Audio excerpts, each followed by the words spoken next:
Great.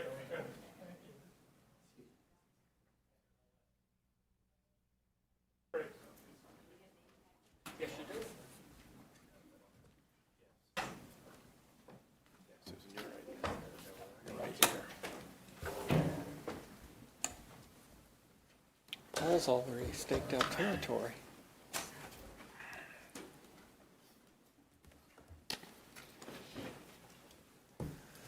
Good morning. Thank you for joining us here at the Heritage Foundation in our Douglas and Sarah Allison Auditorium. For those watching online, we remind you you're welcome to participate as well. You can send questions or comments at any time, simply emailing speaker@heritage.org. For those guests here in-house, we do, of course, ask that courtesy that our various mobile devices have been silenced or turned off as we prepare to begin. And, of course, we will post the program on the Heritage homepage following today's presentation for everyone's future benefit. We have two brief remarks at the beginning from our co-hosts at the Miller Center as well as from staff here at Heritage. Bill Antholis, Director and CEO of the Miller Center, will open, and then he will be followed by John Malcolm, who serves Heritage as Vice President for our Institute for Constitutional Government. Bill?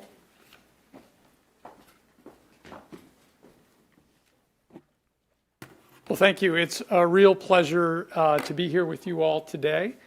For those of you who don't know about the Miller Center, we are at the University of Virginia, the university founded by three presidents, not just one. Madison and Monroe were there for the laying of the cornerstone in 1817, so this is the beginning of our bicentennial year.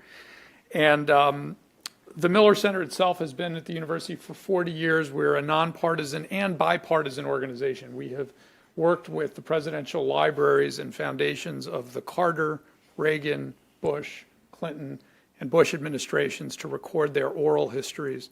We've been transcribing the secret Oval Office recordings of the Kennedy, Johnson, and Nixon administrations. We hope to soon be working with the Obama administration and perhaps after that with the Trump administration on taking presidential history and combing the lessons of presidential history for any future president. And the first year project, which we are deep in the middle of in the president's first year, is something we've been working on for some time now in collaboration with the White House Historical Association, Mount Vernon, Monticello, Montpelier, the Woodrow Wilson Center. We did an event at the Reagan Library in October, the Brookings Institution in December, and now at a moment of one-party control of both the White House and Congress, we are very excited to get to work with the leading conservative think tank in the country, the Heritage Foundation, on today's event.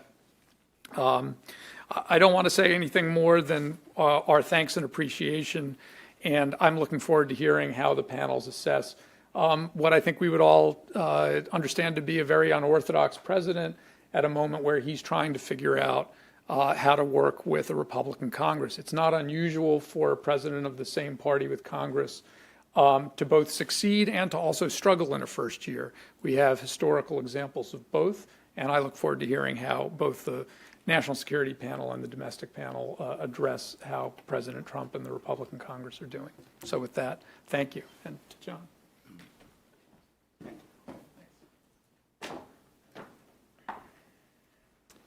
Well, as you heard, my name is John Malcolm, and I'm the Vice President of the newest institute here at the Heritage Foundation, the Institute for Constitutional Government.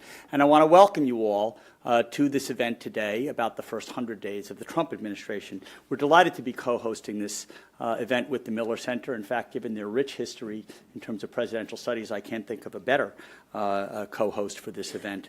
You're going to be hearing from two panels about how President Trump is doing, particularly compared to his predecessors as our nation's chief executive, and about how he is doing in his relationship with Congress. And studying these issues, which touch on government accountability and separation of powers, is one of the principal reasons why the Heritage Foundation created the Institute for Constitutional Government. Our mission will be to educate the public about the enduring importance of our founding institutions and about the structural tensions and checks and balances that exist between them in order to prevent the accumulation of power, too much power in any one branch of government, and in order to preserve our liberties. As Alexander Hamilton said in Federalist No. 9, it was separation of powers, federalism, an independent judiciary, and regular elections, among other things, in short, the structural components of our Constitution, which would serve as the means and powerful means by which the excellences of Republican government may be retained and its imperfections lessened or avoided. So in 2 days, we're going to mark the first 100 days of the Trump administration. During that time, there have been some notable successes and a few disappointments. We have a new Supreme Court Justice, Neil Gorsuch, and the administration has made a healthy down payment on reining in the regulatory state. On the other hand, there have been hiccups in terms of repealing and replacing Obamacare, and the courts have been a thorn in the president's side with respect to his immigration executive order. Our first panel is going to be moderated by my colleague, Paul Larkin. Paul is a senior legal research fellow in the Meese Center here at Heritage. He got his undergraduate degree from Washington and Lee and a master's degree from George Washington University and his law degree from Stanford. After law school, Paul clerked for Judge Robert Bork on the D.C. Circuit Court of Appeals. He's held a number of interesting and distinguished jobs over the course of his career, including serving as counsel for the Senate Judiciary Committee. He was a federal agent with the Environmental Protection Agency. He was an attorney in the Department of Justice's Organized Crime and Racketeering Section.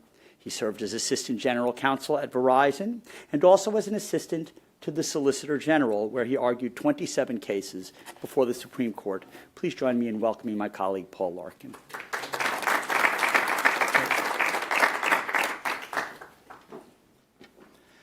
Deciding whether a president is successful after his first 100 days is like deciding whether a baseball team is successful after the first 2 months of the season. What matters is not where a team stands on Memorial Day, but where the team stands on Labor Day, or even more importantly, in October. After all, no president gets to ease into the job. There are some government officials who do. My colleague mentioned the newest Supreme Court Justice, Neil Gorsuch. There's a tradition at the court that the first opinion written by a new Supreme Court Justice is in an easy case where the court is unanimous, so that the new justice gets a chance to break into the process rather gently. Basically, that's like throwing a fastball down the middle of the plate to a major league hitter. It's easy to hit out of the park.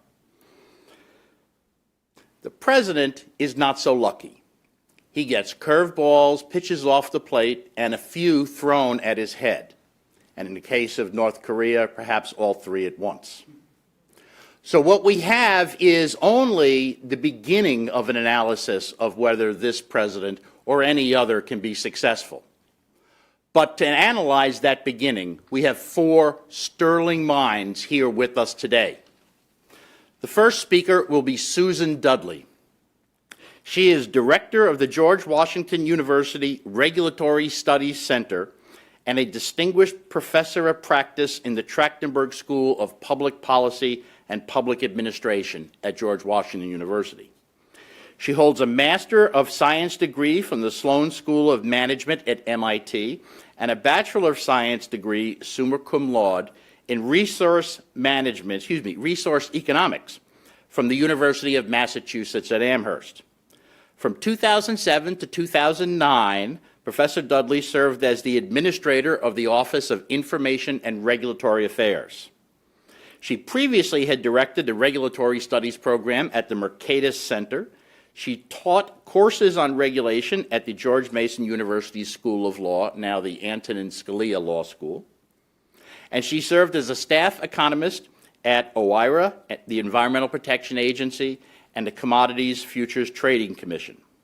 Professor Dudley is an expert on the administrative state and on all things regulatory. Following her will be Eric Edelman. He is a senior fellow at the Miller Center. Previously, he was Undersecretary for Defense Policy in the George W. Bush administration. In that position, he oversaw strategy development as the Defense Department's senior policy official. He had global responsibilities for bilateral defense relations, war plans, special operation forces, homeland defense, missile defense, nuclear weapons and arm control, counterproliferation, counter-narcotics, counterterrorism, etc. It's just a vast portfolio of items that he was responsible for. He was also Principal Deputy Assistant to Vice President Dick Cheney for National Security Affairs. He was also a career minister in the Foreign Service, where he was U.S. Ambassador to Finland and Turkey. He is an expert on foreign affairs, American defense policy, and anti-terrorism policy. Then we'll hear from Michael Nelson. He is the Fulmer Professor of Political Science at Rhodes College, a senior fellow at the University of Virginia's Miller Center, and senior contributing editor and book editor of the Cook Political Report.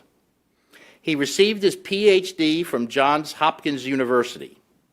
He has authored or co-authored several books on the presidency or on people who have recently held that office, such as The American Presidency, Origins and Development, 1776 to 2007, 41, Inside the George H.W. Bush Presidency, and 42, Inside the Bill Clinton Presidency.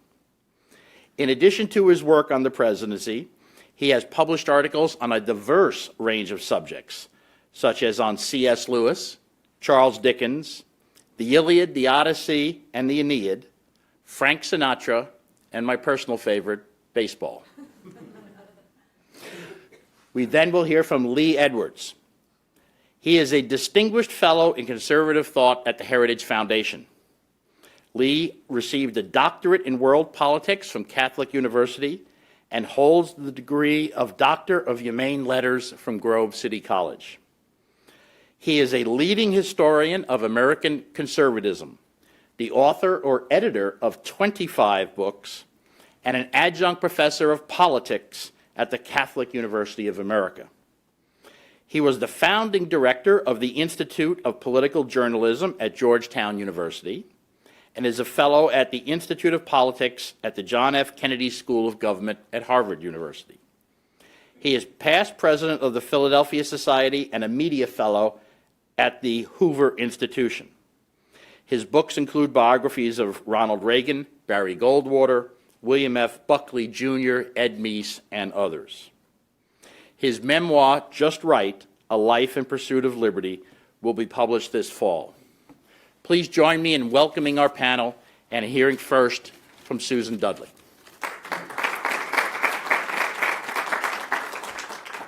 Well, thank you, Paul. Is this on? Yes.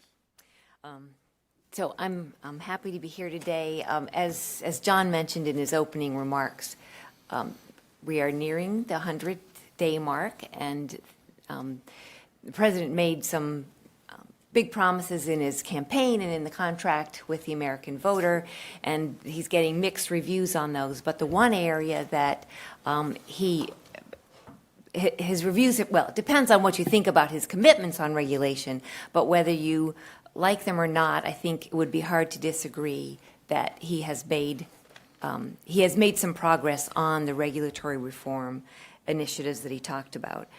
So I'm going to talk about three basic things. First, he has disapproved 13 regulations. Second, he's issued some orders that change dramatically how regulation is practiced, the procedures for regulation. And three, he's directed agencies to examine regulations in several areas that he talked a lot about in the campaign. So first, the disapprovals. Working with Congress under the Congressional Review Act, he has signed 13 disapprovals of regulations that were issued in the last 8 months of President Obama's term. That act, although it was passed in 1996, had only been used once before. We are now nearing the end of the window for disapprovals, although Paul, working with Pacific Legal Foundation, has suggested there are other ways possibly of using the CRA. So during Q&A, I'd be happy to talk more about the CRA, and I suspect Paul would be too. Second, he's issued 2 cross-cutting executive orders on regulatory process. The first one he issued at the end of January, and it's called Reducing Regulation and Controlling Regulatory Costs.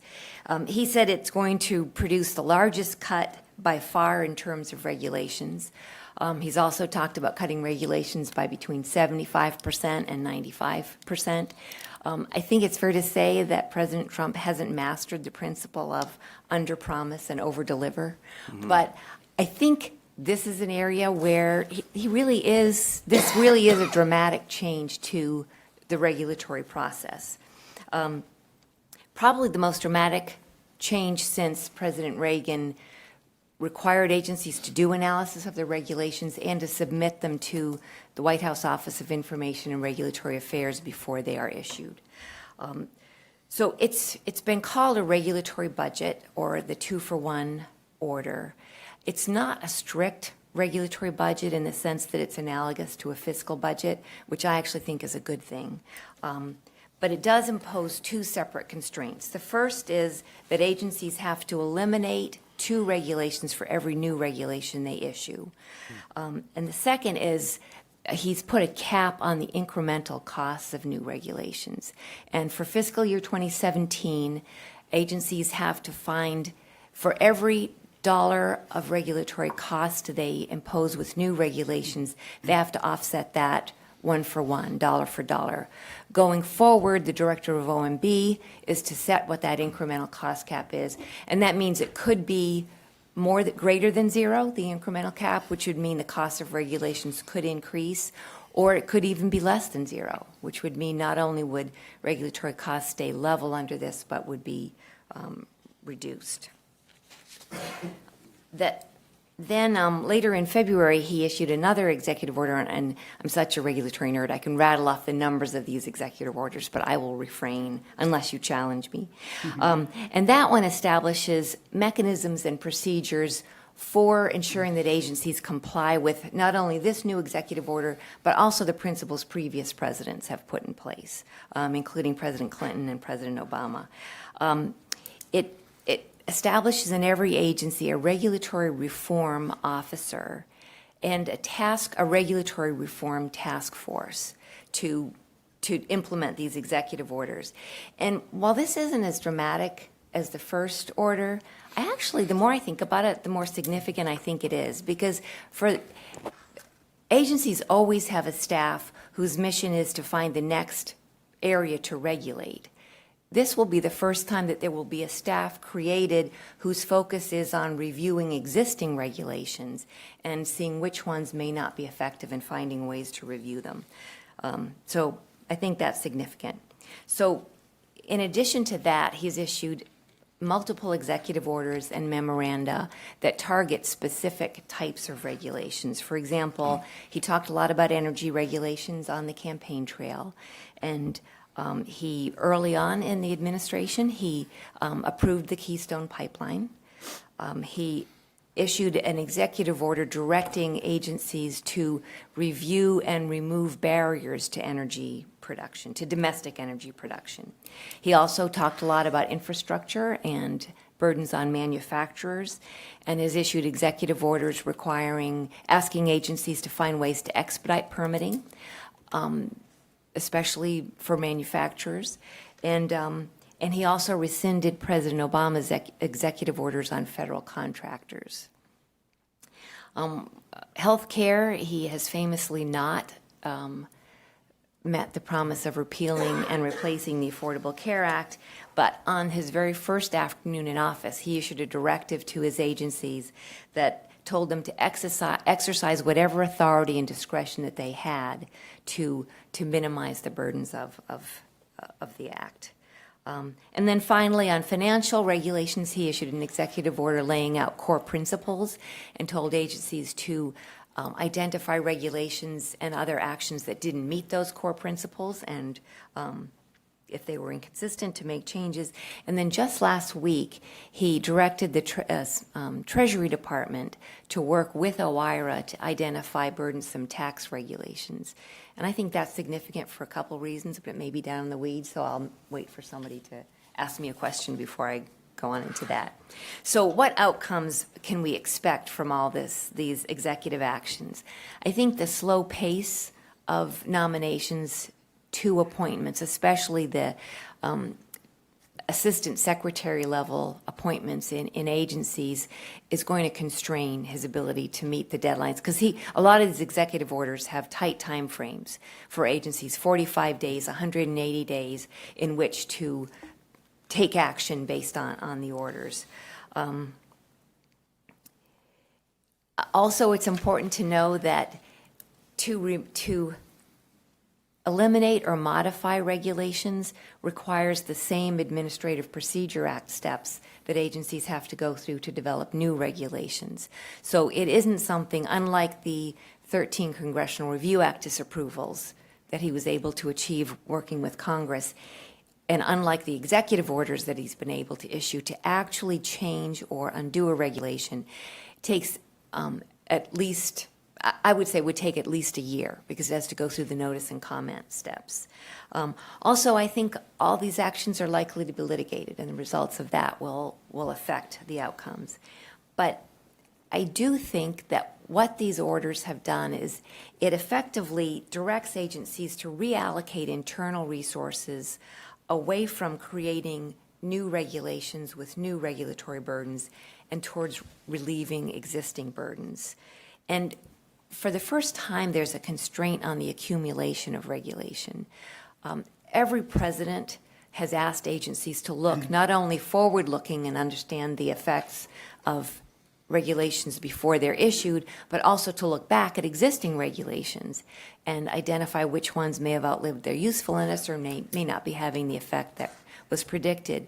In fact, President Obama issued several very strong executive orders that asked agencies to do that, but there has never been a discipline. Agencies have never really had the incentive to do it. For the first time, agencies will have that incentive to look at the accumulated effect of regulations, which Michael Mandel of the Progressive Policy Institute likens to pebbles being tossed in a stream. Each regulation by itself may not, or each pebble may not have much of an impact on the flow of the stream, but once you accumulate a lot of those pebbles or a lot of those regulations, they really can either block up the stream or seriously affect economic growth. So I think that buzz told me my time is up. I am done. Okay. Eric? Thank you, Paul. It's great to be here at Heritage. In one of my other hats as a faculty member at Johns Hopkins School of Advanced International Studies, I teach a course with Heritage's own Ted Broman, so it's always good to be here. And it's good to be here with my Miller Center colleagues, although I do say I have a preference for being at the Miller Center in Charlottesville rather than Washington, which, as my former boss, Don Rumsfeld, once said was 35 square miles surrounded by reality. I wanted to first, Paul, associate myself with your remarks about the foolishness of the arbitrary 100 days standard that we impose on new presidents. I remember in the Bush 43 administration, as we approached the 100-day mark and everyone was scurrying around trying to do various timelines and TikToks about what we had done in the first 100 days, thinking this is like the dumbest thing I've ever seen. And as a strategic studies professor, if you ask me about the 100 days, I'm much more likely to immediately start thinking about the final campaign of World War I than I am about the first 3 months of any presidential administration. All of this is essentially imposed on us by the FDR first 100 days, which was in the midst of the Great Depression, one of the biggest national calamities the country had faced, and why we use that as the standard, I can't tell you. But now that I've gotten that off my chest, I think the first 100 days for the Trump administration in foreign affairs have been pretty much of a mixed bag. And let me talk about the positive things first, and then I'll talk about, I think, the challenges that they faced and that remain. I mean, the first observation I would make is that the president is rapidly learning what almost all presidents learn, and Susan talked a little bit about some of it, which is that in domestic affairs, the president is really quite constrained.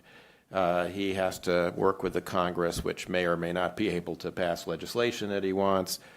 He has to deal with the courts. He has to deal with regulation. And he's not able to move as swiftly as he might like but his discretion in foreign affairs is actually a lot greater. And also, foreign affairs have a very, very nasty way of imposing themselves on presidents, frequently at the most inopportune times, like when you're having chocolate cake with a Chinese leader. So what would I think the very positive things to be said about the administration are? First of all, the president has recruited, after some initial missteps, I think, a really first-rate national security team. Secretary Jim Mattis, with whom I worked when he was the commander at GIFCOM and before as Secretary of Defense, is, I think, beloved by many who've worked with him, and is a first-rate intellect. H.R. McMaster, the National Security Advisor, another general officer I worked with closely. I worked with H.R. when he was a colonel, when he was still Colonel McMaster in the war in Iraq, where he did some pioneering counterinsurgency work at Tal Afar when I went out and visited him in Iraq. So he's terrific. Also, by the way, a history PhD and extremely knowledgeable about the national security decision-making process. Rex Tillerson, I mean, I don't know Secretary Tillerson personally, but everybody I know who does know him personally, like Vice President Cheney and Bob Gates, my former boss, and others who've talked with him about working in the new administration or who are now working for him in the new administration, all sing his praises, both for his seriousness of purpose and his intellect. And so I think it's, and John Kelly, another former Marine who I know well at Homeland Security, Tom Bossert, who was a former colleague in 43. They're all terrific people, and so it's really quite a good team. And some of what they've done, I think, has been very, very important and very, very helpful, particularly on the allied assurance front. So if you chart the travels of the national security team and also the visits that the president has had here to Washington, you saw that Secretary Mattis almost immediately went to Asia to reassure our Asian allies. He was followed not too long after by Secretary Tillerson, and then most recently by Vice President Pence. We've had the visit of Prime Minister Abe to Mar-a-Lago, followed by the visit of Xi Jinping. In Europe, we had very strong attendance at the Munich Security Conference in February from Secretary Mattis and Vice President Pence. Secretary Tillerson has been out, and after a little kerfluffle about whether he would or wouldn't go to the NATO ministerial, he did, in fact, go to the NATO ministerial, which I think was quite reassuring. In the Middle East, I think there's been probably the most significant change since the new administration came in, which is a number of our alliances that were in a state of very serious, in my view, disrepair because of the negotiation of the Iran nuclear deal and the way it was negotiated, have at least begun to be repaired with the very successful visit of Bibi Netanyahu to the White House to meet with the president, but also the less noticed but still very significant visit of Deputy Crown Prince Mohammed bin Sultan, a visit at the same time by Sheikh Abdullah, the foreign minister of the UAE, to meet with Secretary Tillerson, and now Secretary Mattis's recent visit to the region. So a lot has been done to sort of touch base with allies, to repair some frayed relationships, and to assure allies that the United States still remains committed to their defense. Now, some of this, of course, is repairing, as I said, some of the damage that had been inflicted by the Obama administration. Some of it, quite candidly, was trying to repair some of the damage that had been inflicted by President Trump in the course of some of his, I think, less well-considered tweets and comments about allies and their role and the benefit that the United States has received from its alliances over the years.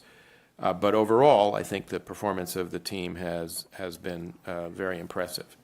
And I think the decision to launch the 59 TLAMs in the aftermath of the Assad administration's chemical weapons attack a couple of weeks ago was an additional important point because it reestablished a very important standard for the U.S., which is that the U.S. will continue to enforce the norm against the use of chemical weapons, which was in question in the aftermath of President Obama's failure to implement his own red line in September 2013 after a previous Syrian strike.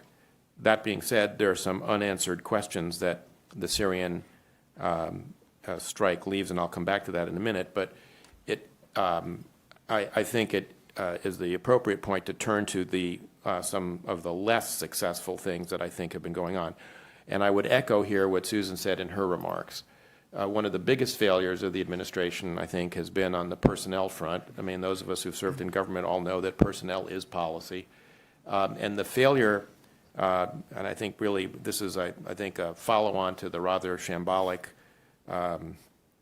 transition that was conducted from Trump Tower, has left almost all of the national security elements of the government lacking in the crucial second and third tier appointments. We have now got some announcements of nominations, but on the pace we're at, we will not have a fully confirmed team of national security officials, I don't believe, until probably December or January. And that's a very long time to go, and you're really betting on the come that something doesn't happen that makes you regret that those positions haven't been filled. In addition, there have been some hiccups along the way with some of the appointments. Obviously, Mike Flynn is one, and that continues to be an amazing distraction for the administration, and it's getting in the way of their ability to focus on policy and the policy reviews that almost necessarily have to go on when you have a change of administrations, and that it's being held up. The dilemma here, just to highlight the point, is that part of the purpose of reviewing policy when you come in is obviously when you have a change of administrations between parties, you're going to want to change some of those policies. But beyond that, part of it is building the team, getting everyone on the same page in terms of articulating the policy.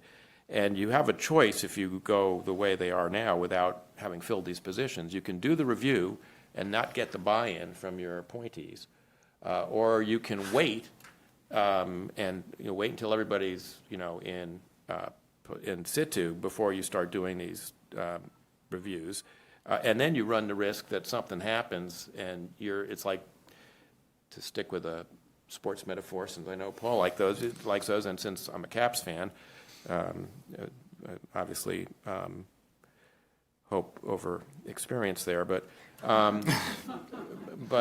you're going to be like a hockey team caught in a line change if you don't have these people in place. And so the process, the national security decision-making process, has been a little ragged, even with, for instance, the TLAM strike. The fact that in the days after the TLAM strike, the ambassador to the United Nations, the Secretary of State, and the National Security Advisor could not actually articulate the same story on the Sunday news shows 3 days after the strike, I think is a testimony to the fact that this process is still very ragged. Let me make just a couple of quick points after that.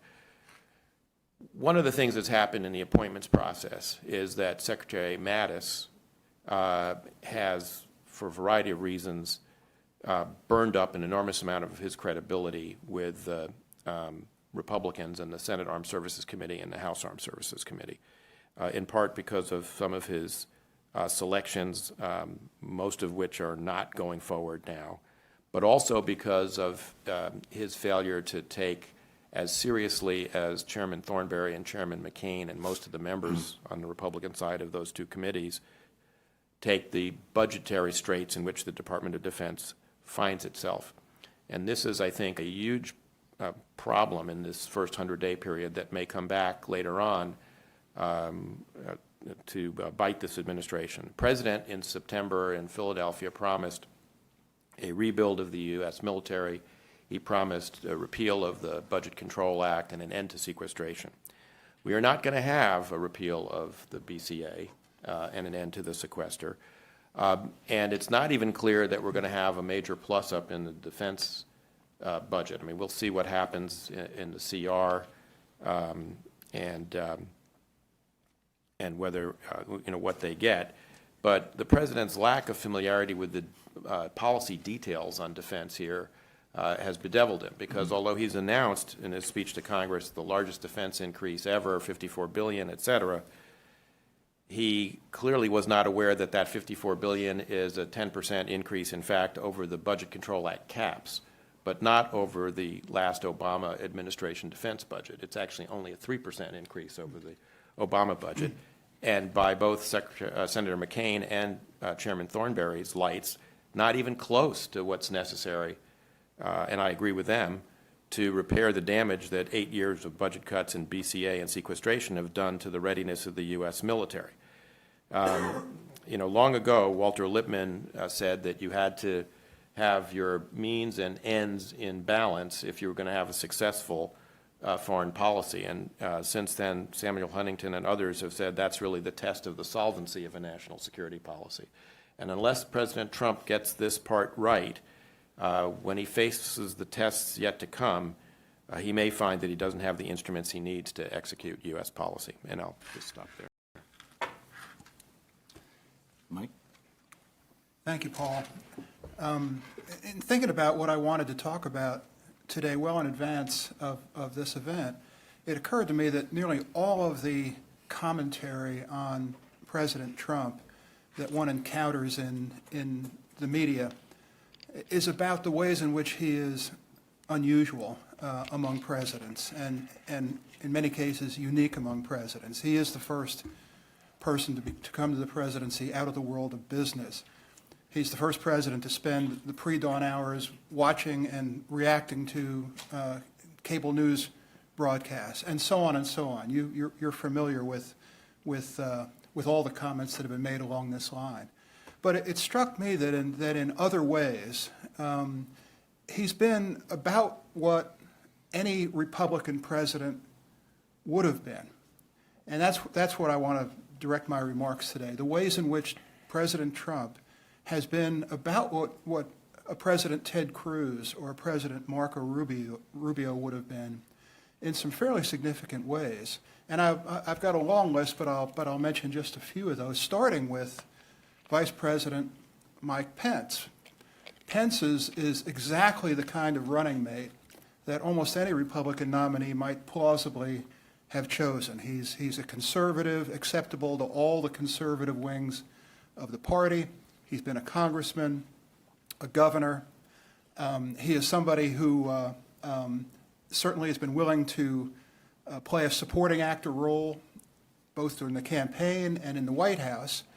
And on becoming vice president, he inherited what every modern vice president, every vice president since Walter Mondale, but no vice president prior to the 70s, inherited, and that is an office in the West Wing, a large and professional staff, access to the paper flow in and out of the Oval Office, permission to attend any meeting he wants to within the West Wing, and most important perhaps, a wide-ranging role as a kind of senior advisor to the president, not just in policy matters, but also as a liaison to Capitol Hill and a liaison to the party. Mike Pence has been the kind of vice president that any Republican president, I think, would have chosen as a running mate and have in place now.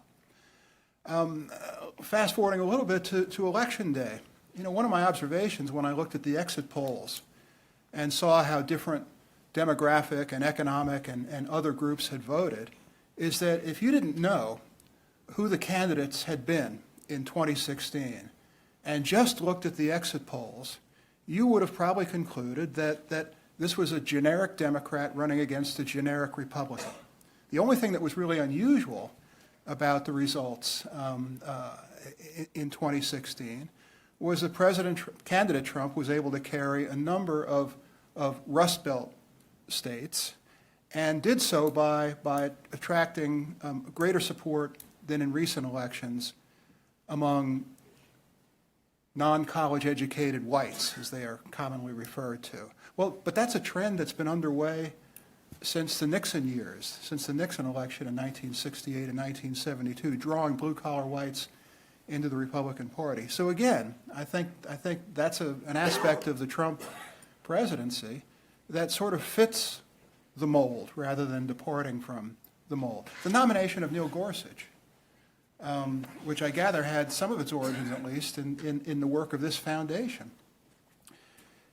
Again, it's not clear that a President Cruz or a President Rubio would have nominated Neil Gorsuch per se, but he's exactly the kind of nominee they would have chosen. Somebody very much in the mold of Antonin Scalia in terms of his judicial philosophy, somebody who has a unassailable resume and demeanor, and also, in this case, somebody who has the kind of long-standing relationship with Justice Kennedy that might reassure Justice Kennedy that if he retires, he will be replaced by somebody he will be glad to see taking his seat on the bench. The cabinet. A lot of attention obviously focused on the fact that the number of nay votes for President Trump's cabinet nominees was significantly larger than we've seen at any time in the past.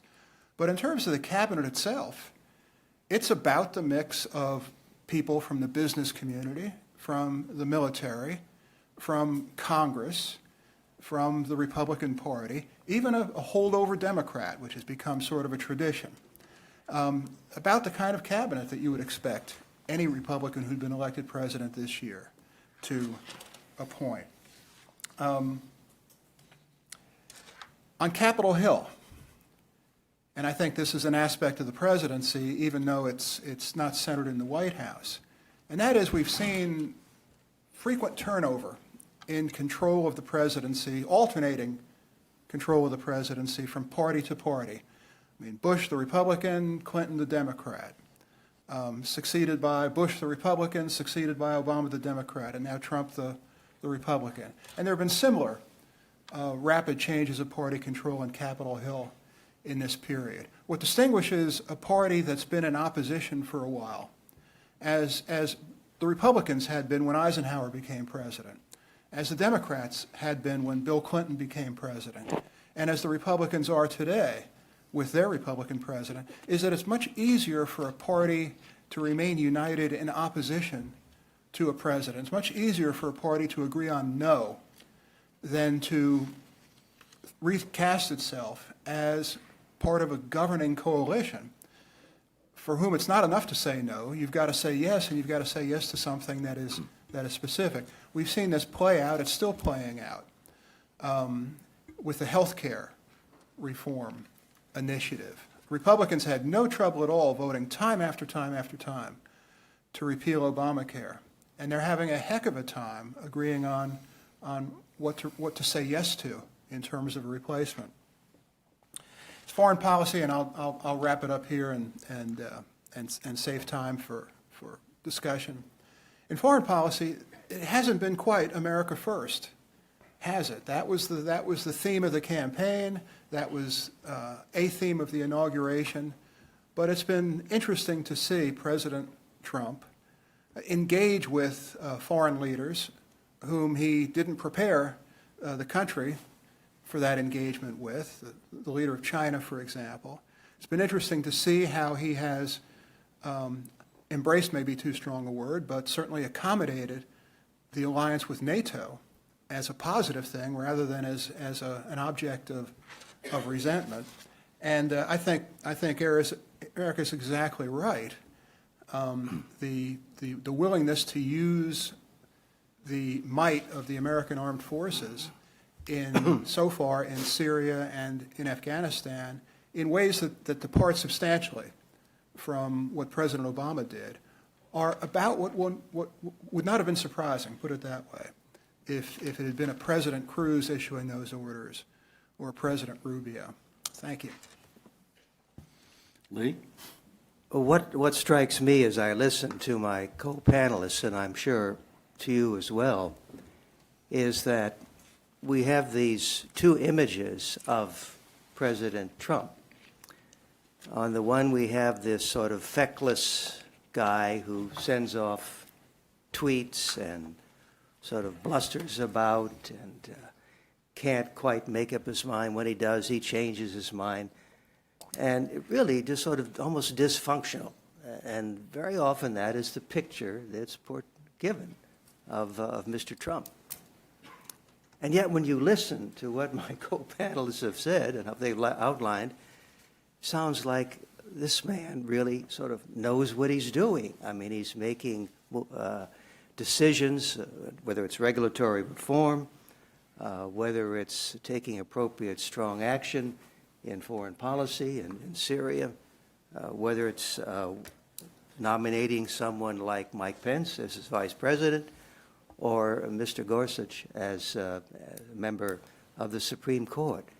So which is the right image? Which is the right Donald Trump? Is it the one that we see so much in the media and on the Democratic side, or is it something closer to what we're presenting to you and portraying to you today? And it seems to me that the more accurate one is what we're talking about here. And so Mr. Trump very cleverly is doing what any politician loves to do, and that is to be underestimated, to be underestimated. And so if that is sort of the way that you're perceived, then you can do all sorts of things, sometimes openly, sometimes perhaps not quite so openly.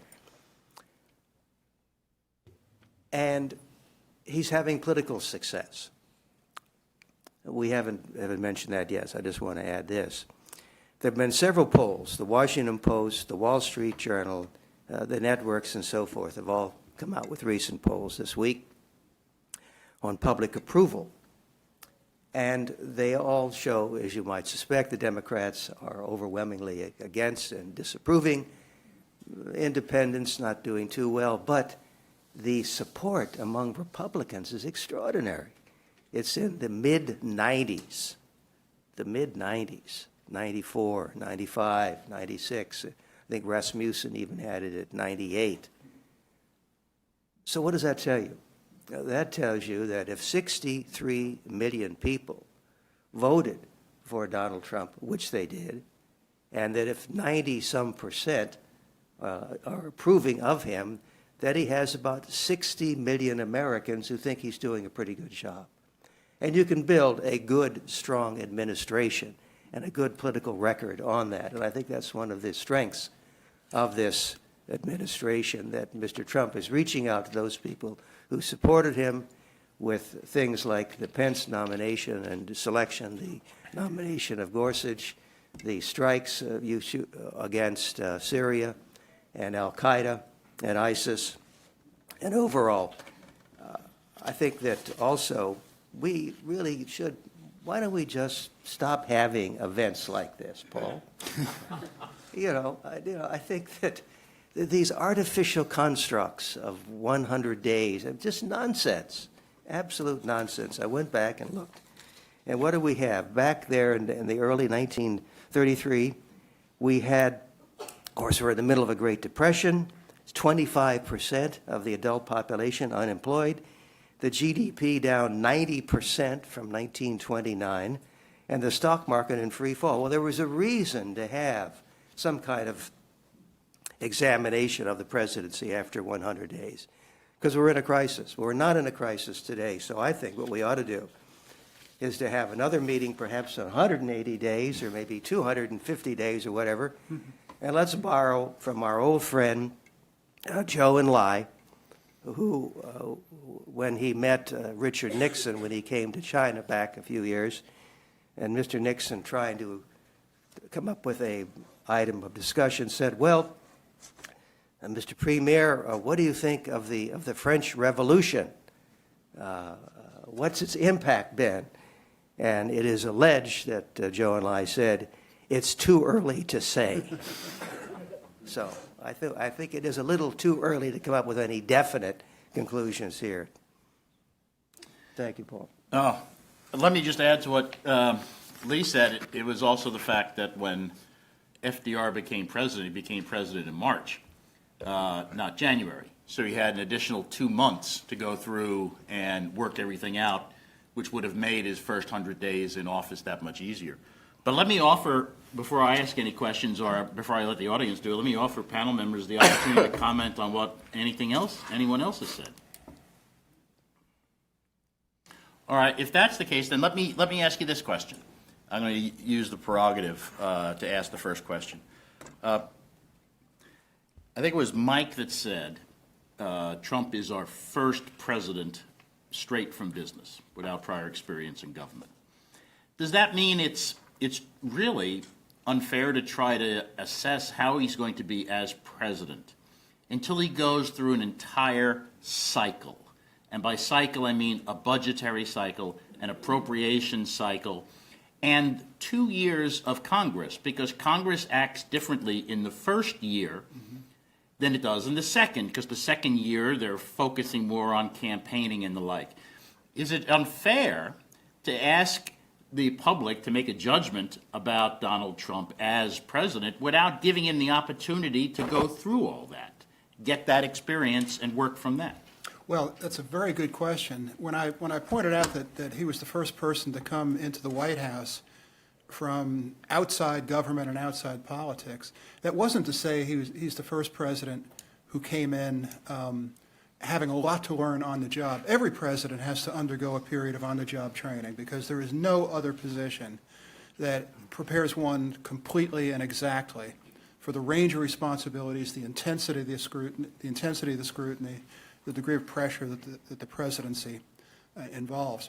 And sometimes the things that an incoming president thinks he knows are the things that get him into trouble. So Bill Clinton, for example, had been the longest-serving governor in the United States at the time he became president, longest-serving governor in the country.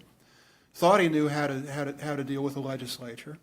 Well, but the legislature he'd been dealing with in Arkansas was part-time, and it was overwhelmingly Democratic. And when he got to Congress, he had to unlearn some things that his experience had taught him. The same with running an executive mansion, so to speak. The staff he had in Arkansas was small. He pretty much was able to oversee everything.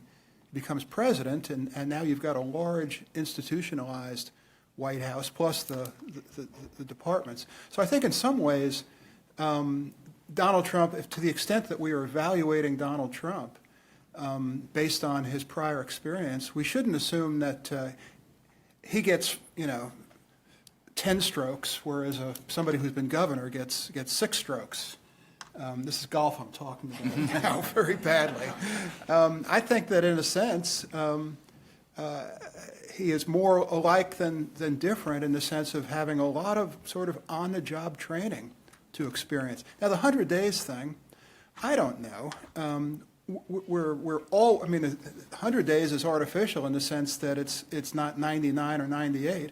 But the truth is, every day since he won the election and began the transition period, every day, like every other president-elect and then president, people are assessing how's he doing compared to their expectations of him and the performance of previous presidents. So I don't have the problem with the 100 days thing. I'm glad it's more than 3 months instead of 100 hours or 2 weeks.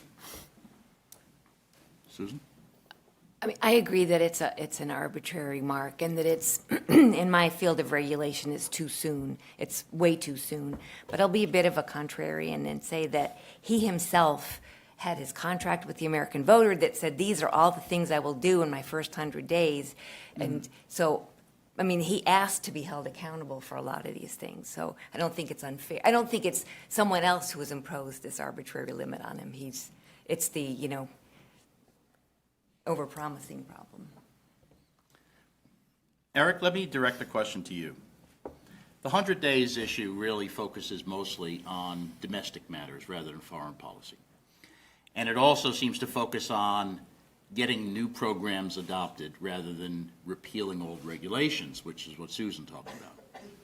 If you were to explain to the average person who's not a foreign policy expert how a president can make accomplishments, material accomplishments, in that first 100 days in the foreign policy field in ways that will not be visible to the media or the public, what would you tell that person?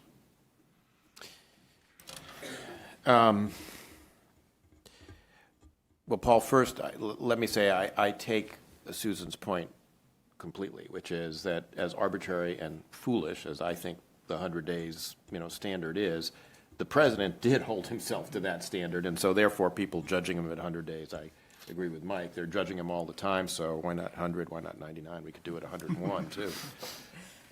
In terms of foreign policy, when you talk about material achievements, we have a tendency to sometimes measure that in like treaties signed or agreements reached or something like that.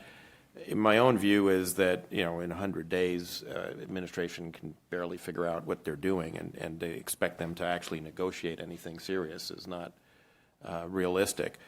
I mean, I think the president, as I said, has gotten a very good start on,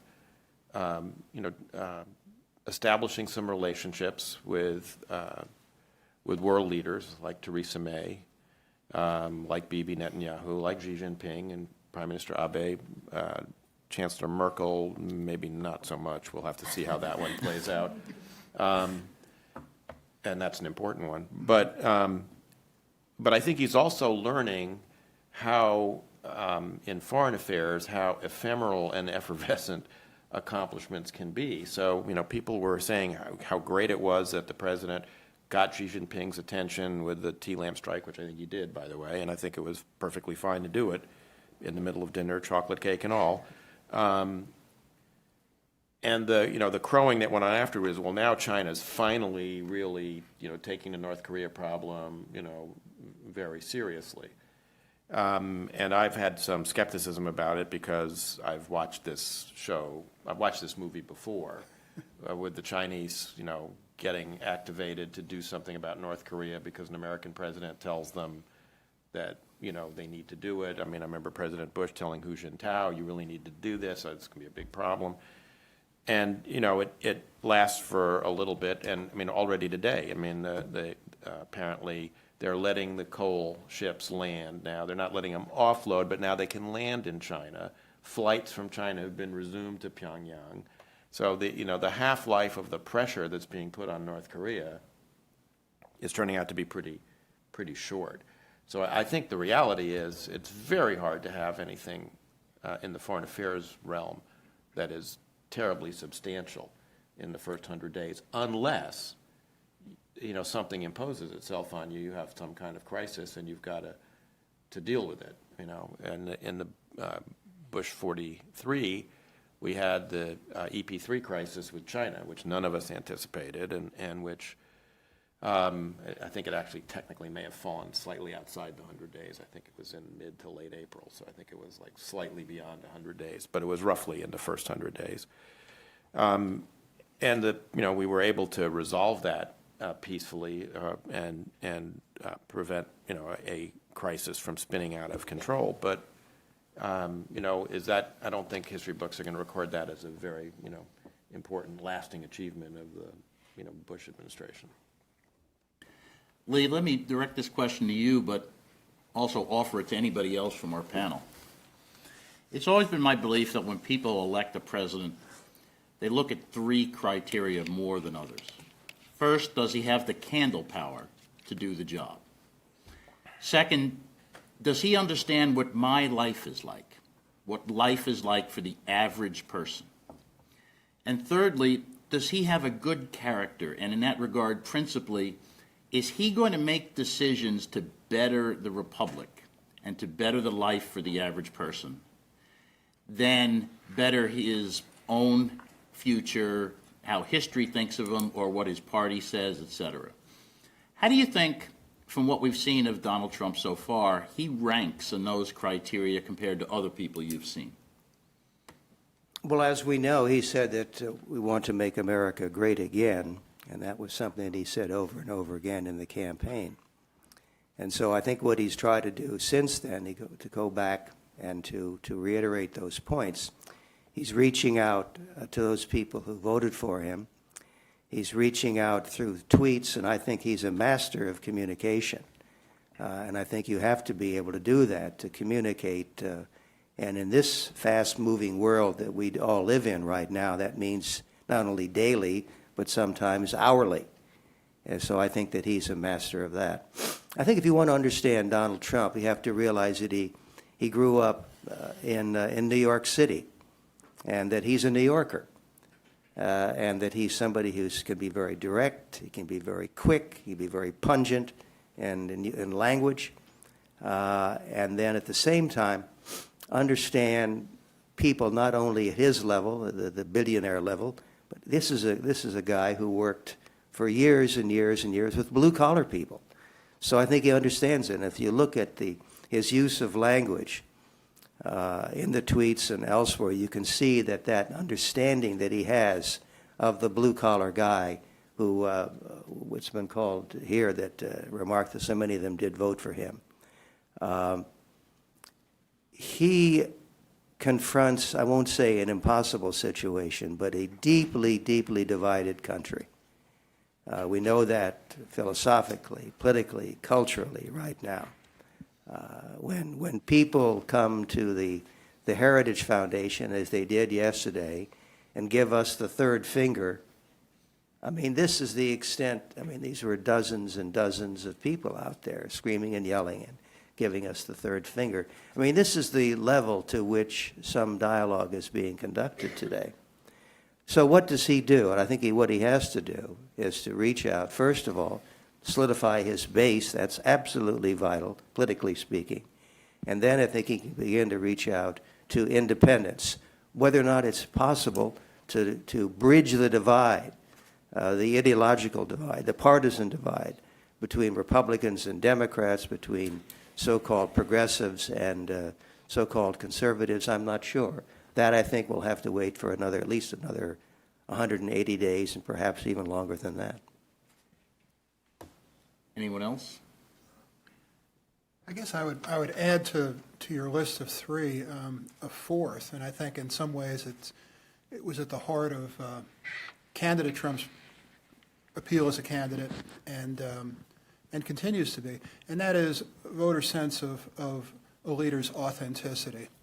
Do they think that what they see is an actual embodiment of the reality? And I think the one thing that voters thought about Trump, and by the way, thought this about President George W. Bush as well, is that what I'm seeing is what I'm getting. This is a person who is as he appears to be, and Trump's ability to say outrageous things during the campaign, especially things that all of us who do this for a living assumed would be the end of his candidacy. And I don't need to bring any of those back to mind. But I think people thought, well, here's a guy who's not afraid to say what he thinks. And apart from the content of what he was saying, what was admirable to some voters was he's not afraid to say what he thinks, in contrast to what they assume to be the case with other candidates asking for their votes, which is that they will say things that they think will be politically appealing in the moment. So authenticity, I think, is something that people look for and value, and it worked for Trump in ways that I think continue to repay dividends. Let me now offer the audience the opportunity to ask questions. Let me just say, first of all, our practice is please identify yourself first. Please make it a question rather than a speech, and please try to keep it to the point. But if it's for everybody or any particular panel member, that's up to you. So, down front here. Thank you. My name is Mitsuo Nakai, a member of Reagan Foundations. Speaking of foreign policies, what's the next step? I know you touched the base a little bit. How can we deal with North Korea? Can we do it without China? Can we come to terms without bloodshed? What's the best way to, what's the next step is my question. Thank you. Well, the next step is going to be the briefing of 100 members of the Senate in the White House today by the President and Jim Mattis. And I don't know what's going to, I don't know what the subject of that briefing is going to be, and a lot of speculation about it. Look, North Korea is a very knotty, difficult problem, in part because the military options are all very unappealing, not least because the consequences, particularly for Seoul in South Korea and U.S. forces in Korea and maybe beyond in Guam and other places could be quite serious and quite rapid. So, a non-military, non-kinetic solution would obviously be the best. Can we do it without China? It's hard for me to imagine that we can actually solve this problem completely without some assistance from China, because they have by far more influence over North Korea than anybody else. And the difficulty there, I believe, is that the Chinese have always been, I think, torn between, on the one hand, their desire to see this problem solved. I think they find the Kim family as big a pain in some ways as we do, maybe more, because it's right on their doorstep and they have to keep the regime going. But they're terrified at the prospect of a collapse of the regime and the flood of refugees in biological, chemical, and nuclear weapons onto Chinese territory that might ensue.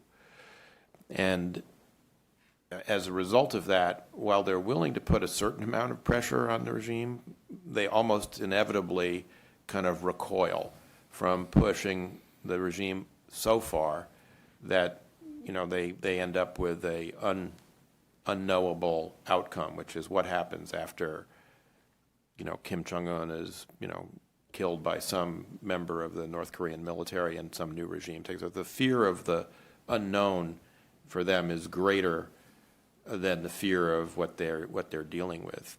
It's one reason why President Trump had some effect on Xi Jinping when he said, if you don't solve this, we will.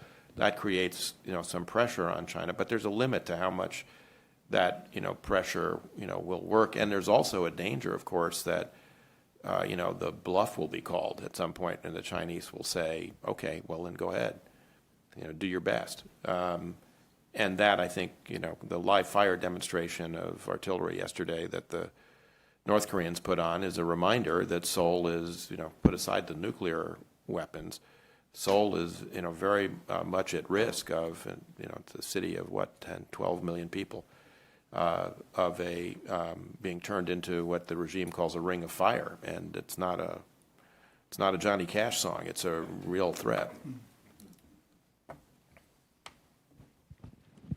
Down front over on my right. Yeah, Larry Taylor, retired Marine Corps.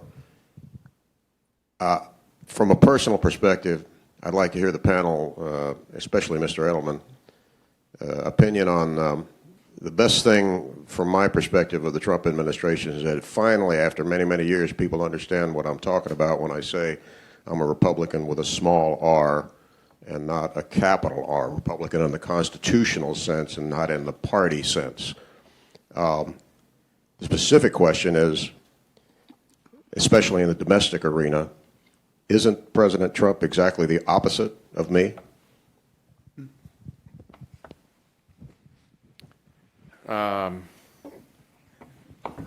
Well, that's a little hard to say. I think, Mike was making the point that in many ways President Trump has recurred to kind of Republican orthodoxy in a lot of areas. And I'm going to stay out of the domestic area because that's not my bailiwick. But in international relations, I guess I would say, in my view, that's a proposition still to be proven, because a lot of what's been done has not been done by the president. It's been done by Mattis. It's been done by Tillerson. It's been done by McMaster. It's been done by Nikki Haley. In some cases, it almost seems in almost willful disregard of other things that the president has said or tweeted. And so, when you say that, we're done with America first, I mean, I agree that what he said in the inaugural is not how the team has operated. But what he ultimately really believes, I just don't know yet. If I could just respond to that and then also pick up on your question. I think there are categories of people for whom President Trump has sort of de facto admiration and willingness to defer.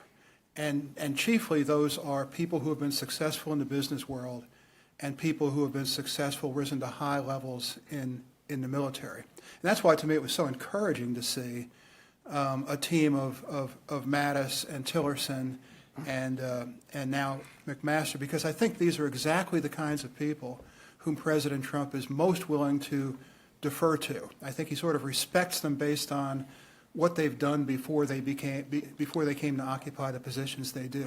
Now, your question, I think, is so interesting because I don't think Donald Trump has internalized, to say the least, Federalist 51, which talks about the virtues in a constitutional republic of slicing and dicing power so that it can't be concentrated in any one institution or any one set of hands.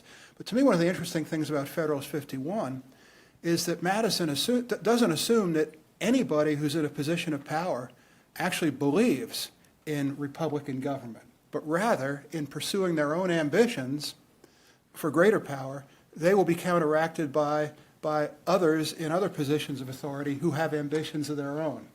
So in that sense, I guess I'm less concerned about whether Donald Trump believes in the small R republic than I am gratified by the fact that we're really seeing the virtues in ways that conservatives have been pointing out more reliably over the years than anyone else, really seeing the virtues of a system of government in which power is divided among three branches and within the federal system. Now, you or I may or may not agree with what state attorney generals have been doing in bringing lawsuits. You or I may or may not agree in what mayors have been doing in creating sanctuary cities.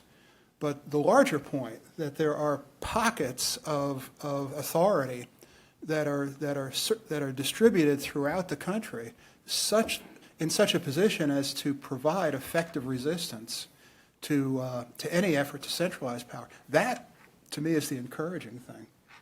Mike, I want to follow up on that. If I may, just to follow up on that. Oh, I'm sorry. What do we know about the National Defense Team that is working with and advising? We know that they have come up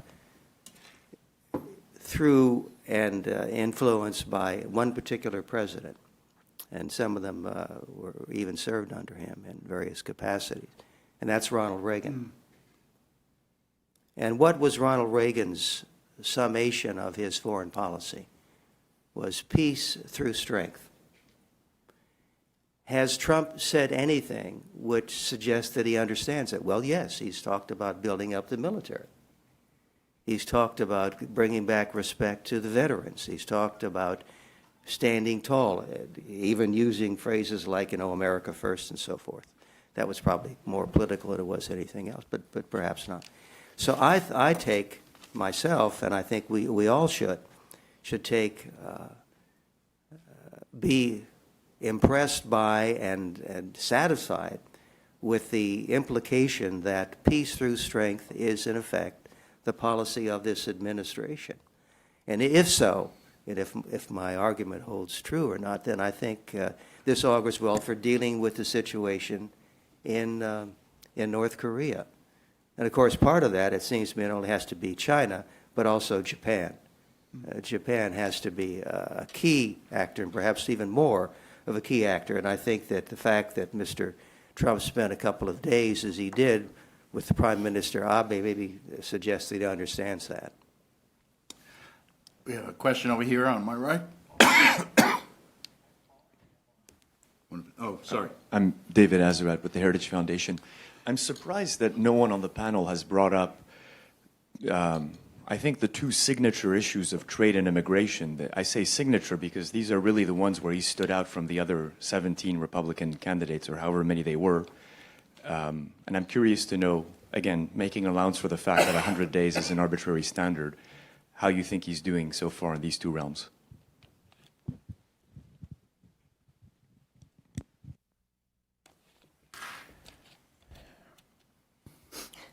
I guess we don't have expertise on Well, on immigration, obviously, he's taken some preliminary steps, but as others have mentioned on the panel, the courts have interceded on that. So I think it remains to be seen, ultimately what happens. I mean, he's even having trouble getting funding for the wall. So, I'm not sure how much traction he'll ultimately get on trade. I mean, I think it is the case that he was out of the mainstream of what had been traditional Republican policy and politics since, certainly over the last 30 or 40 years. And I do think that he has changed the politics of trade considerably, because every trade deal, certainly since the end of the Cold War, that has been passed in the Congress has passed with an overwhelming majority in the Republican conference and about 20 votes in the Democratic caucus in the House. I think it's now much harder for Republicans in the House to vote for a trade bill or a trade, for TPA, for instance, for Trade Promotion Authority, or for an agreement like TPP, for fear that they might be primaried. So I think the politics of trade has now gotten actually, a lot worse. I also think, though, and I'll be interested to see how the administration ultimately comes out on this, that the TPP, which, let's remember, both candidates opposed in the election, the absence of a TPP is actually robbed the administration, in my view, of one instrument of policy in Asia that would be, very beneficial, because it would have created a free trade area that would not have had China in it, and would have given our Asian allies and countries that are sympathetic to the United States, but which have to live cheek by jowl with a very large neighbor whose trade dominates their economies, some alternative. And I think in some sense the biggest winner of the withdrawal of TPP in Asia has been China. We have a question on my left. Yes, hi. Victor Williams, founder and head of Super PAC, Law Professors for Trump. Very small Super PAC, micro Super PAC. If I could suggest that perhaps the duration we should be talking about in terms of appointments, once the nomination process gets up and running, is not 100 days, but 10 days, because that's what Steve Breyer told us. His made-up rule for recess appointments is the Senate has to be out for 10 days. The second duration period might be 3 days, because Mitch McConnell continues the foolish pro forma session shenanigans of every 3 days. Recess appointments. Any recess commission signed, had it been signed over Easter, would have been good until December 2018.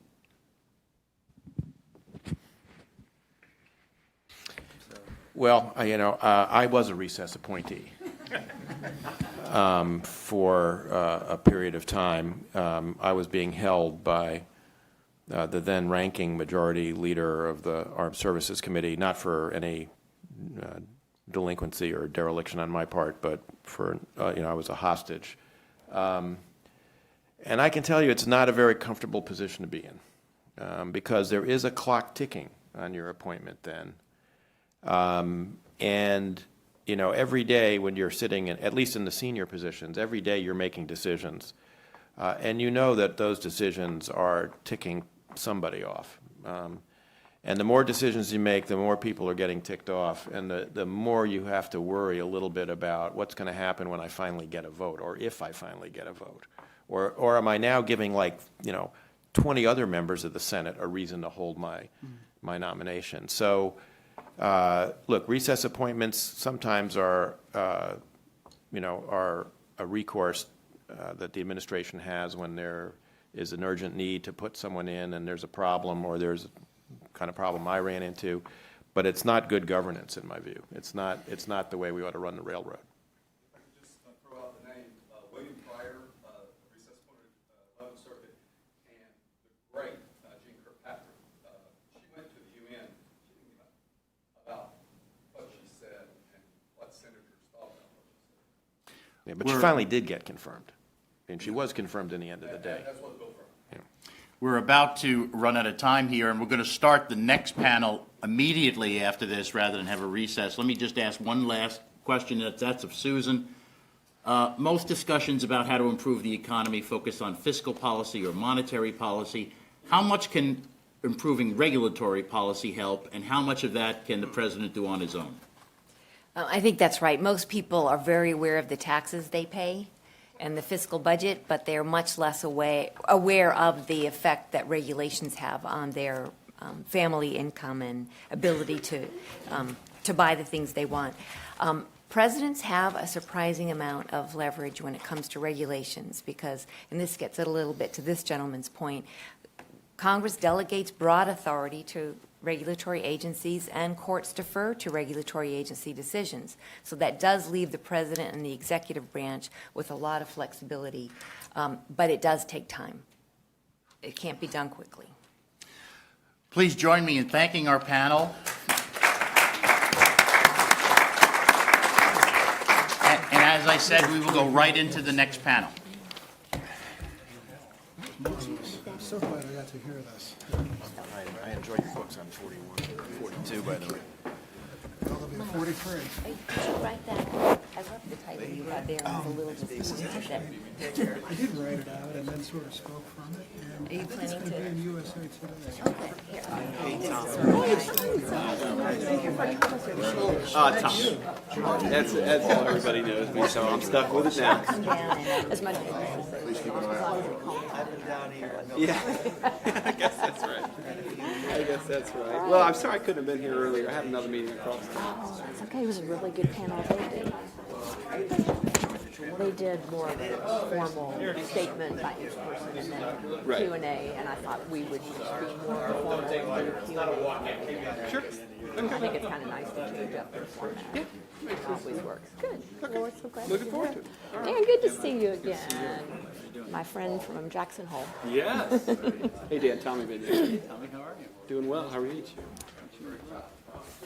So we were going to huddle, and I guess we're not. So Yeah. I plan to kick this off. So they said, okay, so just run up here as soon as they end. We're not taking a break.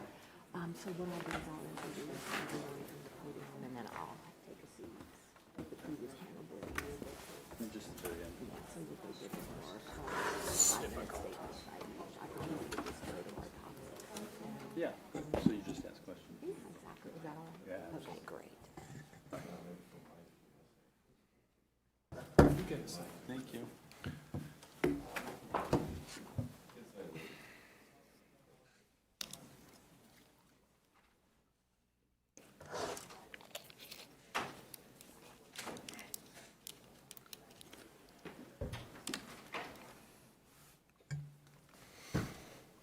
We're the lunchtime panel.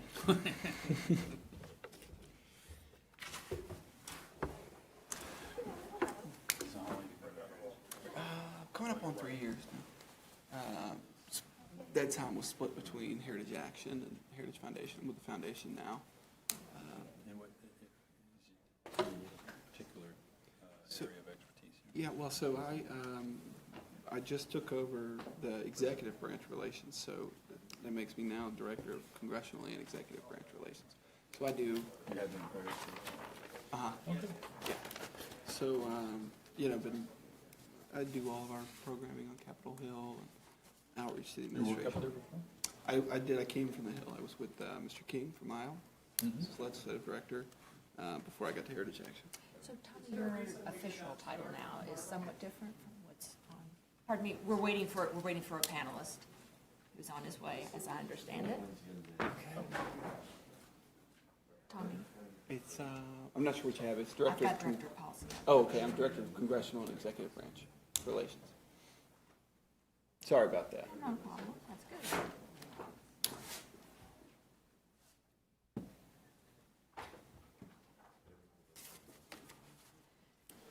Have you seen Gian? He's here. And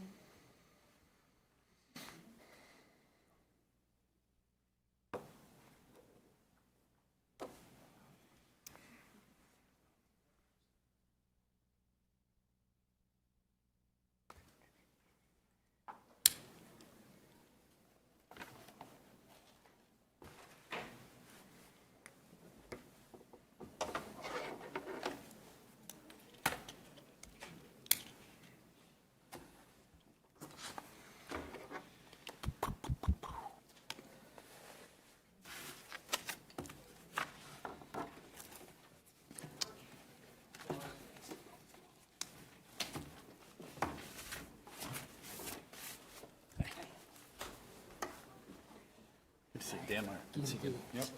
Hey, Tom, Tammy. Nice to meet you, Angela. All right, good to see you. I know, it has been. That's good for you.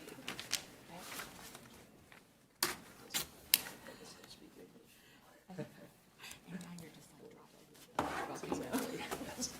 All right, we'll start. Well, we'll start then. We have our full complement. Hi, I'm Barbara Perry, and I am the Director of Presidential Studies at the Miller Center, and I also co-chair the Presidential Oral History Program.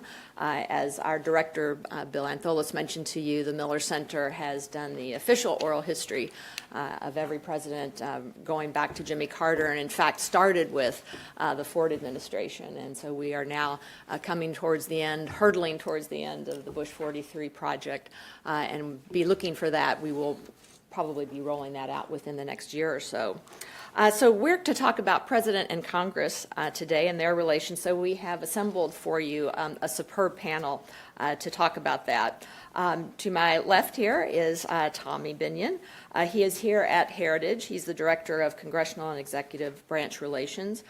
He is in charge of a number of programs, up to the tune of 400, I understand, briefings that are run each year by Heritage for those on Capitol Hill and in the executive branch.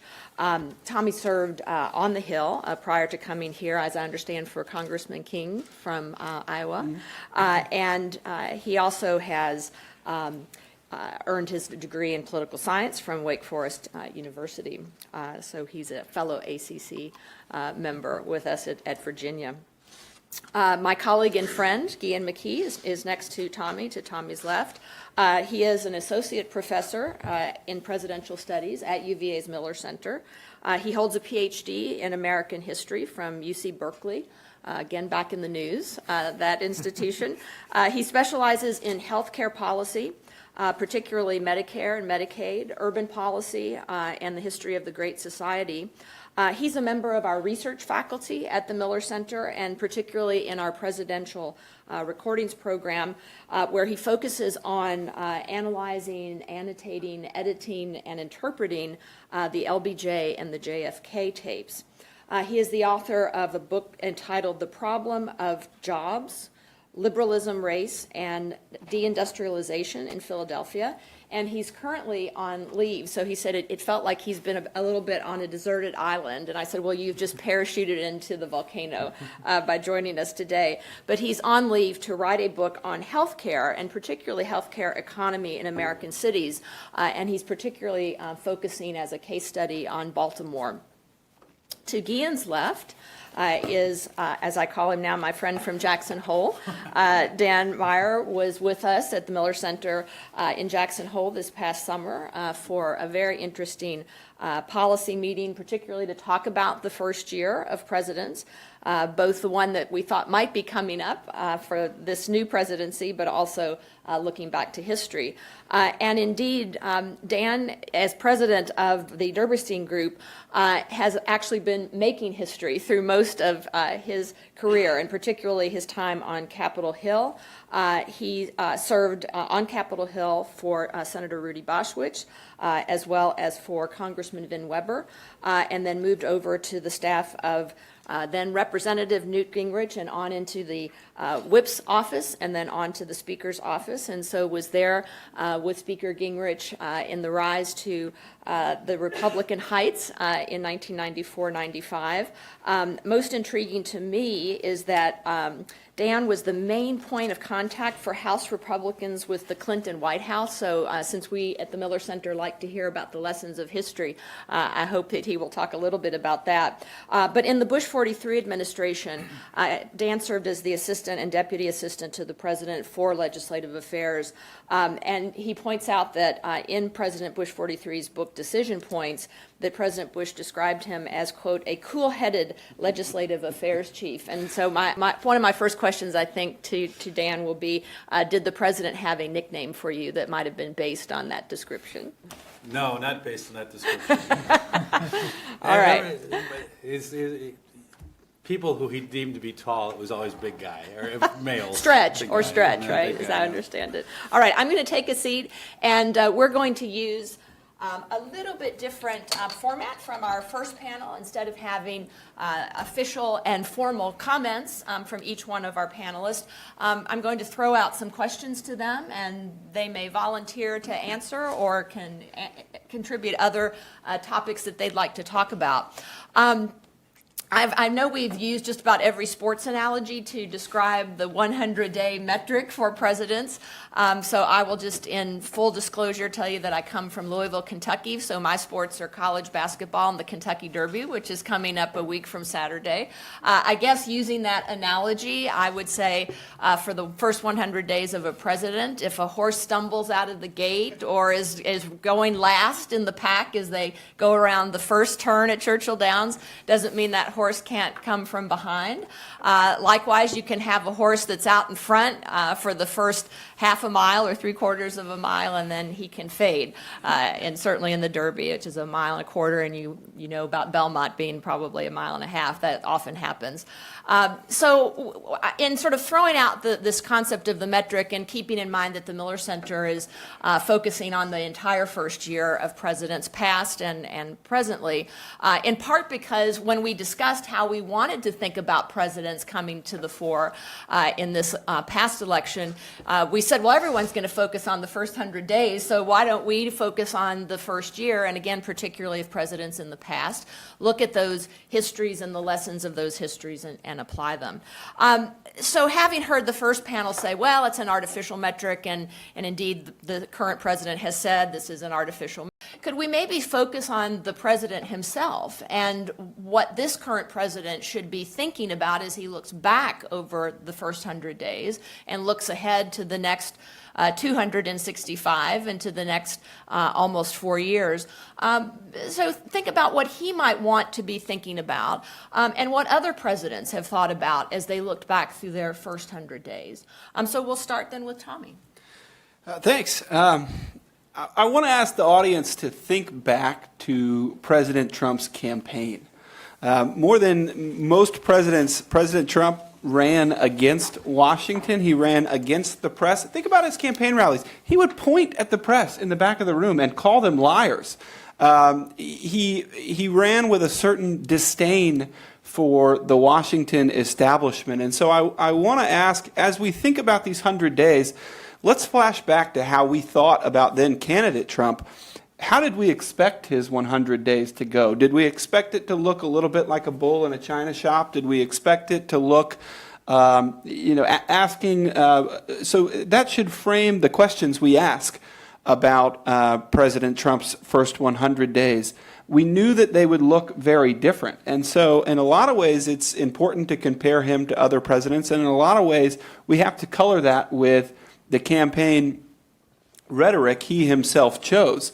We should be asking questions about his effectiveness in those things he promised to do, and maybe should shy away from questions about how well he's getting along. I do think he's getting along quite remarkably well with some of the forces that he saw himself as adversarial with during his campaign. In a lot of ways, he's the wrecking ball, and Washington is the building that is in the wrecking ball's way. And so some of this, what I'm stressing is, as we look at the 100 days, let's just remember how his campaign was. I know that the 100 days that I would have scripted for him back in October or September, as some of this rhetoric was coming out, was a lot more eventful, perhaps, a lot more bull in a china shop than it has been so far. So in many ways, he's had his frustrations and his stumbles out of the gate, but he's also played that role of the bull in a china shop in a surprising way. He's assembled a team in the White House that has people from various factions of the Republican Party, even those factions which he staunchly opposed in his campaign. So I would just sort of spin us that way and think, hey, let's look not only at other presidents, let's look at his campaign rhetoric, because what he told us he was going to do when he got to Washington is very different than what universally other presidents told us they were going to do when they got to Washington. So I just think that's an interesting spin there, and with that, I'll pass it on. Ian. Well, I certainly agree with the statement that the 100 days metric is artificial. I think I can speak for the presidential historians in general, that's pretty well the consensus. The thing I'll say for it, though, what value it may have beyond just our human desire to have a marker in our like of multiples of 10, I guess, as an arbitrary divider, is that there is an opportunity early in an administration. And I think that can be easily overstated. So I want to be really cautious in how I present that. But there is a moment to act on that campaign agenda. And you asked about how other presidents have viewed the period. I think more often than not, they viewed it as one of regrets, of not having taken full advantage of that opportunity. There are a few exceptions. The president I've studied the most, Johnson, used both of his 100 days, as we like to say. In the first-year project, LBJ got 2 first years. He obviously got 2 first 100 days as well. Johnson lined up priorities. He worked at building the coalitions that he would need to get his major legislative priorities through Congress. He had a number of actual achievements in the initial period after the assassination, passing a major tax cut, for example, which was not an easy push and something that's not at all clear JFK would have accomplished as quickly. Then, of course, after the 1964 election, moving towards the major legislative achievements of 1965, of voting rights, of Medicare and Medicaid, and the larger Great Society package. Much of that was strategized. Much of that was based on Johnson's deep knowledge of Washington and specifically how to get legislation through the Congress. But that's been the exception, I would say. If you look at Reagan, who I think had, in many respects, some stumbles, but some significant first-year achievements. The first 100 days he was struggling up to the point of the assassination attempt. Had a burst of sympathy, well-deserved, admiration among the public for how he handled that terrifying event, and then was able to redirect and recalibrate his presidency. Similar, I would say, with Bill Clinton. To drop back a little bit in time, and I really won't do the full list of presidents here, but just one that struck me as interesting, Jimmy Carter, although not really a record of a lot of achievement in the 100 days period, actually ended it on a high note with a number of very successful TV appearances with Walter Cronkite and a number of other public speeches that his popularity went up. He got good reviews in the media, seemed to be regaining momentum. And then, of course, that didn't last. So it's easy to overstate where we are right now. All we can do is look at what kind of opportunities were available. And I do think Trump will fall in that category of a president that has regrets about how this period went. I think that was perhaps inevitable. The nature of Trumpism as a movement meant that it was not deeply connected to official Washington, to the Republican establishment. We see the consequences of that in the limited staffing of the cabinet departments, the appointment process moving very slowly, which hinders some of the capacity to implement the agenda at the bureaucratic level. The thing that I find most striking, and that I'm actually perhaps surprised about, and this does go to Tommy's point, I think, of the nature of the rhetoric and the promises, is the failure to read the politics within the Republican Party better than they did, to not anticipate the problems that the strategy they chose for health care and Obamacare repeal would produce just within the party before you even get to dealing with the Democrats. And even this week with the continuing budget resolution, the choices that were made about trying to get funding out of for the wall as a condition of moving forward, I simply don't understand the strategic plays that they made. And to the extent that the 100 days matter, it's that moment of opportunity, and that's gone. Dan.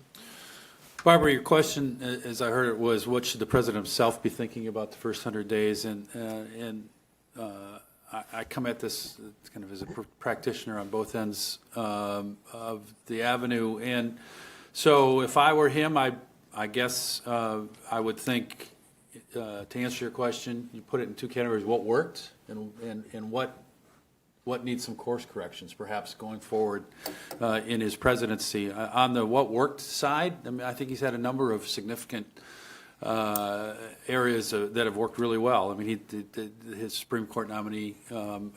A lot of people might not like it from a different perspective. He should feel really, really good about it. It was an excellent choice, and it worked to his the way he would have wanted it to from the very beginning. He's got in terms of, I think, perhaps the really important focus of economic growth. He's got started on with an aggressive agenda on regulatory rollback, working closely with the Congress. Up until this presidency, I think one CRA had ever passed, and he's signed into law 15 of them, if I have the numbers right, that really kind of addressing, what President Obama said was going to be his approach when Republicans run the Congress of a pen and a phone or whatever it was, of kind of doing it himself, and clearly President Trump ran against that, and he's implementing that. It's interesting his focus during the campaign on trade with respect to U.S. manufacturing jobs. I think there's more to be done from his perspective on the trade front. Which is an area where a lot of Republicans, there was disagreement. I heard the last panel talking about it at the end amongst Republicans, but obviously he won, and that's what he's pushing. But what he has done to date on the plus side on that is his focus on American jobs. You basically have CEOs competing to prove they're going to create jobs in the United States since the president got elected, and I was surprised to see that, I have to admit. I think that's been pretty effective.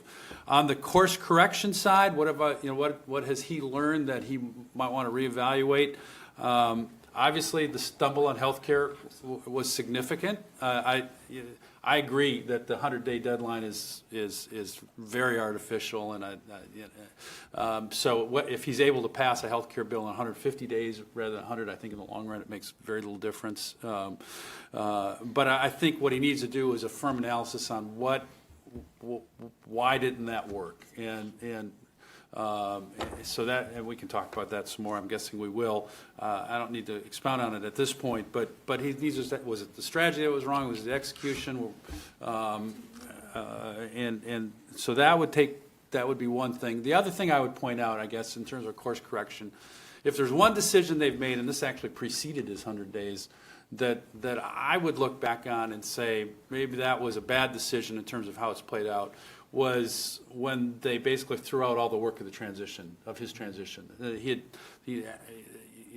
I don't claim to understand the dynamics of why they did that, but there was a lot of work that was put into it. I know that the transition folks talked to a lot of folks, and basically after he won, they started over, and there's been a price to be paid. He hasn't staffed up as fast as they'd like. Part of that absolutely is because of what's happened in the Senate, but part of it too is the fact that you've got, as Tommy referenced, he has brought in a good representation from a wide part of the conservative movement and the Republican Party, but they haven't nailed down a decision-making structure that allows for quick decisions on personnel. From where I sit, that is costing them.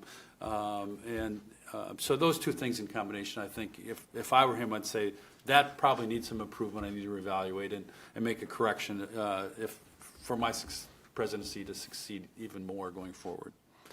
I just wanted to add quickly another bit of context. I mentioned that his campaign rhetoric should be context for how we think about this. I also think the partisan situation that we find both in the Congress and in the body politic at large is important. I don't believe any president has faced an opposition party so willing to resist, or to use their terminology, or whatever terminology you'd like to use. What I mean is, one of the ways that we think about the 100 days as a period of so much action is it's a little bit of a honeymoon period, that a president should be at the peak of his or her power. In 2009, when President Obama took over, inside the Republican conference in the House and the Republicans in the Senate, there was a palpable we sort of have to deal with President Obama at the very beginning of his term. Members were instructed not to oppose him too vociferously. President Trump is not the beneficiary very clearly of that type of attitude, and that should change the context of his 100 days. I'll give you an example. Justice Gorsuch was filibustered by the Democrats in a way that no other Supreme Court justice nominee, except for maybe Merrick Garland, was ever opposed by an opposition party. That's just not how the different parties within the Senate treated each other and treated the president in the past. This is, in a lot of ways, a brand new creation. I don't believe it's entirely a creation of President Trump, but it is a reality that the parties are more divided and less willing to go along. The Democrats have staged a resist movement for this president. That's a marquee feature of this presidency that we shouldn't be ignoring. Just to point out on the historical side, again, what we do so much at the Miller Center, my colleague Mark Silverstone and I, based on the oral histories as well as the recordings of presidents, particularly Lyndon Johnson, who discovered that he was going to have what he thought was the opportunity to replace Earl Warren. Earl Warren, though he had been appointed by a Republican, was an Eisenhower appointee to the Chief Justiceship, as we know, had fomented the liberal Warren revolution on the Supreme Court, and so he wanted to have Lyndon Johnson appoint his successor. And so in 1968, he indicated to Lyndon Johnson, who would become a lame duck, as it turned out, that he would be retiring and he would want to have his successor appointed by Johnson. Johnson attempted to promote his longtime friend, some would call crony, Abe Fortas, from an associate justice position up to chief, and he did get a hearing before the Senate Judiciary Committee, but he was filibustered by an interesting combination of Southern Democrats, conservatives, and conservative Republicans. So, we always say in the historical realm, it's hard to find something new under the sun. But we'll come back to the Gorsuch nomination, certainly. One other thing just to add, since we do seem to get focused on 100 increments of 100, the 100th centennial celebration birthday of John F. Kennedy is coming up on May 29th. Of this coming month. He would have turned 100 years old. And he, as I understand it, in telling Ted Sorensen as they were writing the inaugural address together, said, I don't want to be judged by this FDR 100 days business. He said, put something in the inaugural address about not wanting that to happen. So given Sorensen's turn of phrase, that became one of the last paragraphs of the inaugural address you might remember. He said, all this will not be finished in the first 100 days or the first 1,000 days or the lifetime of this administration or perhaps even our lifetime on this planet, but let us begin. So we just wanted to throw that out, that presidents sometimes are aware as they go into office that they don't want to be judged by that. We also know from doing our oral history of Bush 43, the public materials that are available now, that Karl Rove, an amateur historian of sorts and biographer of William McKinley, decided that he would pick the metric of 265 days. So he had his research team during the transition period go back to look at the first 265 days of presidents to see how the Bush 43 team would want to move forward. Before we move away from the metric, I wonder if I could turn to Dan and ask you, as you pointed out, you've had this experience at both ends of Pennsylvania Avenue. What does it look like from Capitol Hill? What does working with the president and an administration look like in those first 100 days from the Hill's vantage point? Well, I didn't work for President Bush in the first 100 days. I was there at the last 2 years, so I don't have that perspective from the White House side. I was on the Hill when President Clinton got elected. That's what I meant. Right, and although again Republicans weren't in the leadership, or Republicans didn't have the majority at that point. Right. So when President, it really, I guess one of the points I would make is.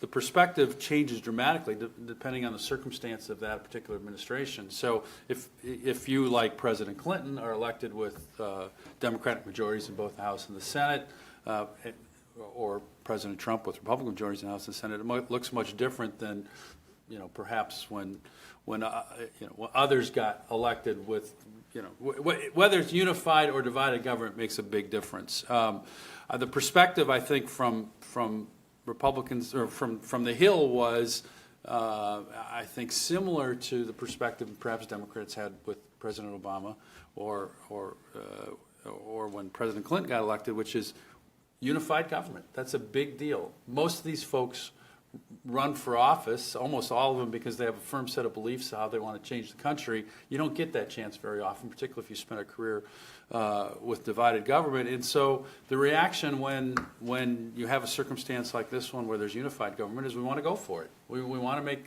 many changes as we can. The last 36 years from President Reagan's inauguration to President Trump's inauguration, the numbers aren't exact, but it's basically been 8 years of unified government. President Clinton had the first 2 years. President Obama the first 2 years. They lost it in the first midterm. President Bush had some in between, and then with the Jeffords switch, basically he had 4 years in between 2002 2006. But that again, unified government can be pretty fleeting. You have to deliver results. And so I think the perspective from the Hill, particularly again on the Republican side, was we want to do a lot. We plan to do a lot. We need to accomplish a lot. And so the intent, and I think actually the practice early on, was to work together and come up with a joint strategy on the really big items. The stumble, as I've referred to it, on health care wasn't, I don't think, it wasn't because of a lack of coordination or a lack of, any shortcoming in terms of staffing or strategy on the administration's part. It was, I think there was some surprise in terms of, folks who I think there was an assumption made that everybody would be on the same page and trying to get as much done as fast as they could, and the product they came up with, there was division. And so the problems were internal in terms of on the Hill more than any problem with the administration. I'm sure for the prospective administration, they're still trying to figure out, it's probably the case with every new administration, just who the real decision makers are under the president and who has the influence. And everybody on the Hill, or I shouldn't say everybody on the Hill, a lot of people on the Hill look to those keys in terms of how they want to interact with the administration. But that's generally, I think, what you'll see play out early on I think every administration goes through a little of a shakeout to figure out how they're going to operate, and the Hill reacts accordingly. Mm-hmm. Well, could we turn to Guillen then, because as I say, he is a policy historian and particularly of healthcare policy and is currently writing on that subject. Guillen, from your perspective, kind of take us through what you saw in this first effort in the first few weeks of this administration to repeal the Affordable Care Act. Yeah. The way I break that down, Barbara, is there's surface level of what happened and kind of the deep level of what's going on. The surface level we're pretty familiar with. It's the divisions that emerged among Republicans between the Tuesday group, the Freedom Caucus, and then looking ahead to the Senate, simply of what could get through the House and what different groups were willing to accept. Those problems, though, I think stem from this deeper level. And here I think we really have to look at healthcare historically and the history of healthcare reform in the United States. And, I suspect a lot of people won't completely agree with my view of this, but I would argue that if you go back, I'll take it to the late 60s, although really you could move back to the Truman period and see the same pattern holding throughout. What has happened is that there's been a gradual movement of the parameters of reform, particularly on the side of Democrats and liberals, to the center and even the right. If you compare the proposals that Ted Kennedy made in 1969, 1970, universal health care provided by the federal government, not even any cost sharing. I mean, true universal health care. Gradually moving to the point by the late 70s, Jimmy Carter's pushing for hospital cost control. Kennedy accepts co-pays, accepts roles for HMOs. You move to the Clinton period, and ideas like mandates that have been introduced first under Nixon start to play a role in the debate. To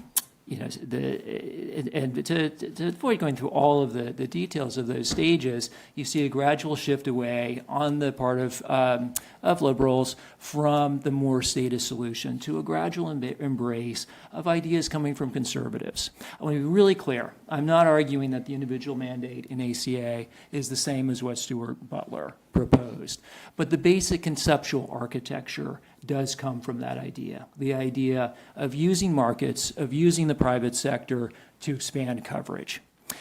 This is actually, at least in its theoretical framework here, and I'm not necessarily talking about all aspects of the rollout or the implementation, which obviously there have been problems, although often overstated.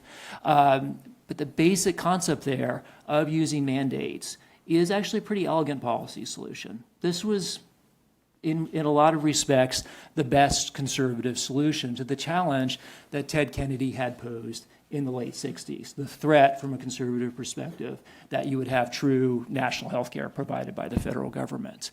You obviously saw this implemented in Massachusetts by Mitt Romney. Had Mitt Romney pulled off a victory in a thought experiment here in 2008, Republicans very likely would be defending mandates.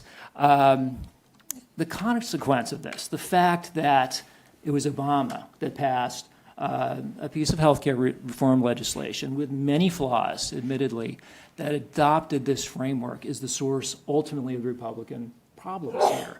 That, as I said, this was a truly elegant, essentially market-based solution.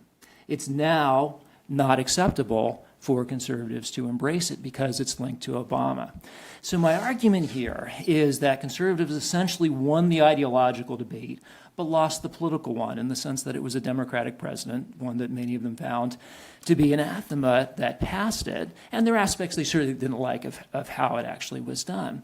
But the problem is that they're now left, two problems actually, they're left with conservative solutions that I would argue are not as elegant. When we talk about things like health savings accounts, high-risk pools, to make these work, it's going to be fabulously expensive, and it's going to require new kinds of regulation, which is where you get into some of the issues with the Freedom Caucus.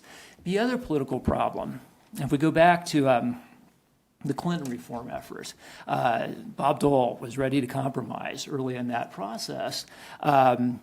Bill Kristol wrote a memo basically saying, if you let Clinton pass this bill, it will be there forever. Clinton will have a successful presidency. The basic structure of social policy will be changed. Kristol was not wrong.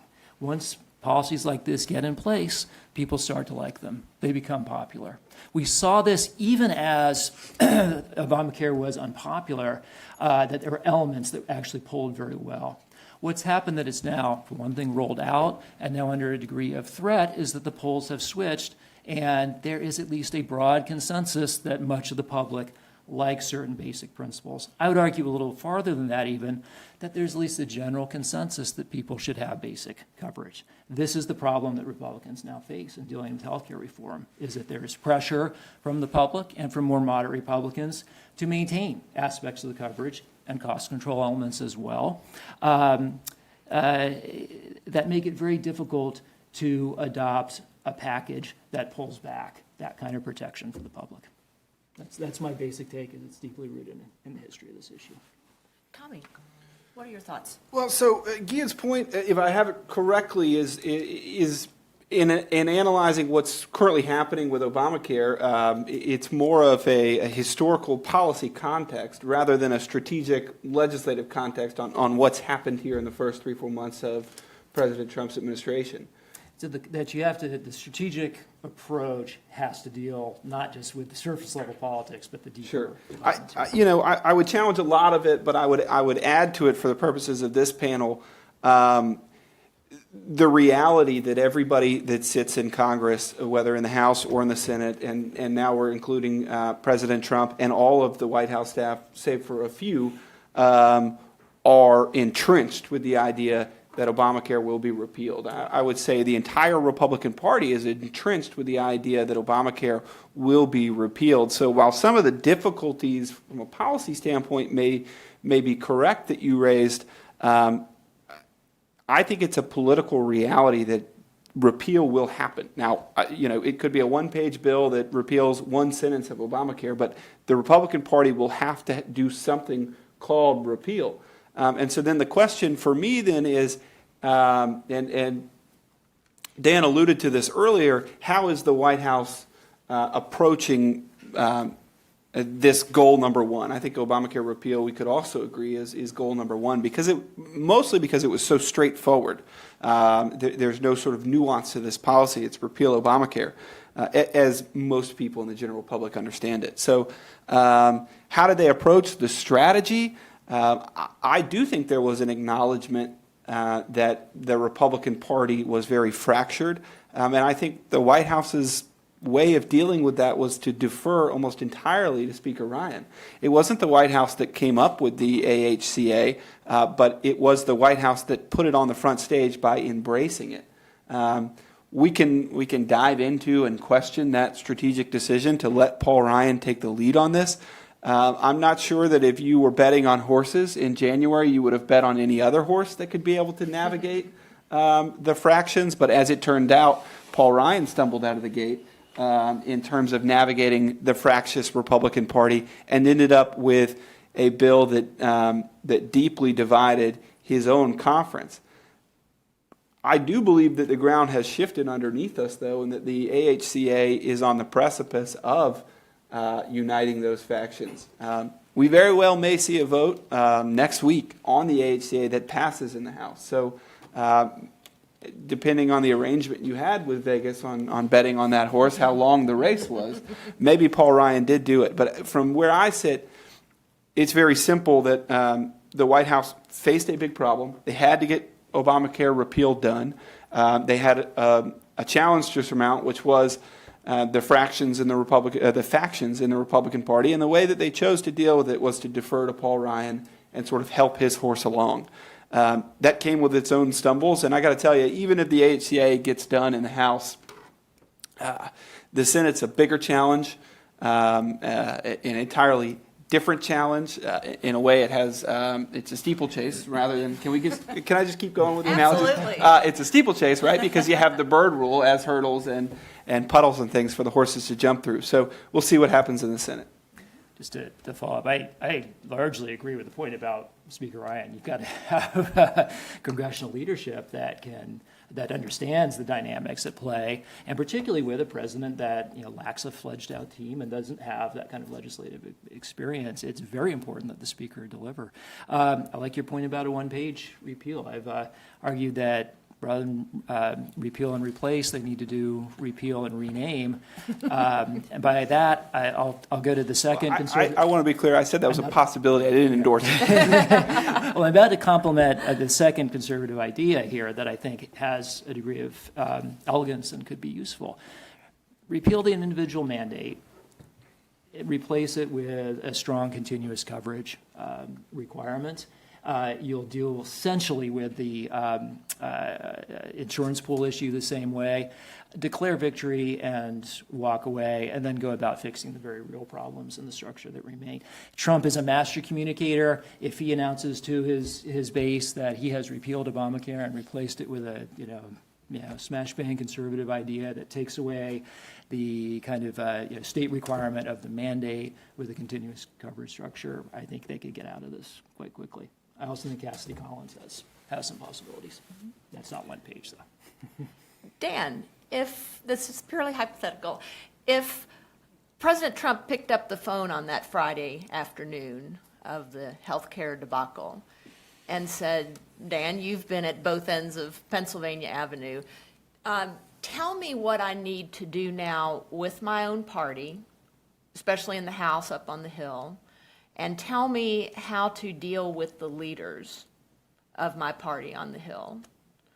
What advice would you have given him?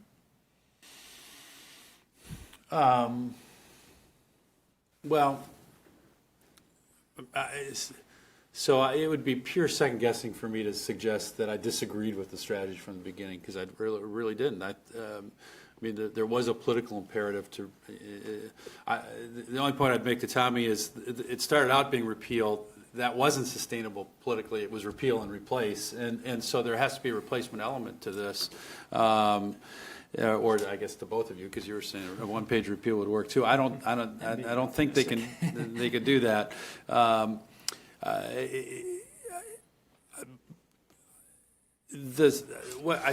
What surprised everybody, and this is going to sound like a shot at the Freedom Caucus. I don't mean it that way, because the dynamic may shift now next week. They may be able to get a vote if they can. It'll be probably because the moderates are going to resist at this point.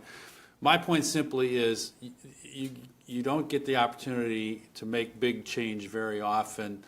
You know, I guess I would point to Obamacare. If the hard left in the Democratic Party had hung on and said, I'm not voting for anything if I don't get a public option, they would have never got Obamacare. And so, and to Tommy's point, which I absolutely agree with, is that getting it through the House is just, you know, it's still the preliminary part of this, because it's going over to the Senate. Before they even go to the Senate, it's going to have a bird rule scrub. They know some of the provisions aren't going to survive the scrub, so it's going to have to get rewritten again. So I think, I guess my advice to the president, that you've framed this question in a way that I'm struggling a little bit as to what my exact advice would be, is to step back and figure out why it is that the Republican Party fractured, and if it's repairable. And I guess from a pure, again, I go back to my practitioner point. The objective is to find, in that circumstance, a bill that can get 218 votes in the House and 50 in the Senate, or if you can't get it on the Republican side, you're going to have to find a vote to get 218 votes in the House, a bill that can get 218 votes in the House and 60 in the Senate. And if you do a very hard analysis that says the House Republican Party is so fractured, there's going to be 25 votes against this bill, there's going to be 25 votes against any bill, then your only choice is to take a big step back and rethink your strategy, and you have to do something that appeals to some Democratic votes, because you can't, if there's going to be 25 holdouts on any option, which I think this option people figured was going to be as unified as, you were going to lose people with any modification. So that's what I think is the hard analysis that needs to happen. Is and I'm with Tommy. I think from the president's point of view, there's some optimism that they may still get this done. But if that doesn't get across the line, if they can't make it, then they have to really rethink, exactly how they're going to work. Not just with the leadership. Leadership wasn't the big problem here. It was the followership, and whether it was the first time through or if it's next week, it might be different parts of the House Republican Party. That's the analysis that needs to happen, and take a hard look at whether they can get anything passed. And then the decision is, do I redo my strategy on repeal and replace and sit down with some Democrats, or do I just say, put that aside? I'm going to put that aside for 2 years or 4 years. Let's go to work on tax reform. Start building some success, and then I can come back to see how I want it. Which I think would, for a Republican who ran on repeal replace, that would be a tough decision to make. I grant you, but you're faced with a lot of tough choices at that point. Yeah, I was just going to say, legislating is a process, right? It's not as if you script a formula, you plug it into a computer, and the computer tells you whether you're right or wrong. Attitudes change and shift as you go along, and sometimes you have to demonstrate failure on one idea in order to be able to get people to go along with a second idea. Some Democrats might have said single payer or nothing at the beginning of 2009, but by March of 2010, when Obamacare passed, they had a different attitude. And that may be very well what we see happen with Republicans in this context. Obamacare took 1.5 years to pass. I'm not sure, looking back now 10 years later, whether we think of that Christmas Eve in the Senate where the Senate was struggling to pass what was then Obamacare. Do we look at that as a struggle now, or as just another phase of the process? And so maybe that phone call would have been wise to advise the president that the ground will shift underneath us a few times, and this will be a process. And not everything, the whip count won't be the same 2 weeks from now as it is today, and it isn't the same as it was 2 weeks ago. That's certainly an important point, I think, to raise, that it is a process. That's why they call it the legislative process. I'm always fascinated by, before we move on to some other specific policy topics, I'm always interested particularly in presidential personalities. And we, I think, can all agree that this president has a larger-than-life personality, as many of them had. That's how they get to be president of the United States. We heard this morning at our breakfast conversation here at Heritage, and a little bit on the past panel, particularly in the foreign policy realm, that some people, I think, have been pleasantly surprised at the president's what was described as the president's success in meeting with foreign leaders, and that what to some might have appeared to be rather a bull in a china shop kind of personality actually seemed to be working in conversations with foreign leaders, perhaps with the exception of Angela Merkel. The news reports leading up to that Friday when the bill was pulled by Paul Ryan on repeal of ACA and moving forward with replacement tended to, I think, focus on the negative of the president's personality in dealing with members on the Hill. You all are here. You're based in D.C. What were you hearing? And again, if what you were hearing is what was being reported in the press, what would you advise the president to do to be more successful in these conversations?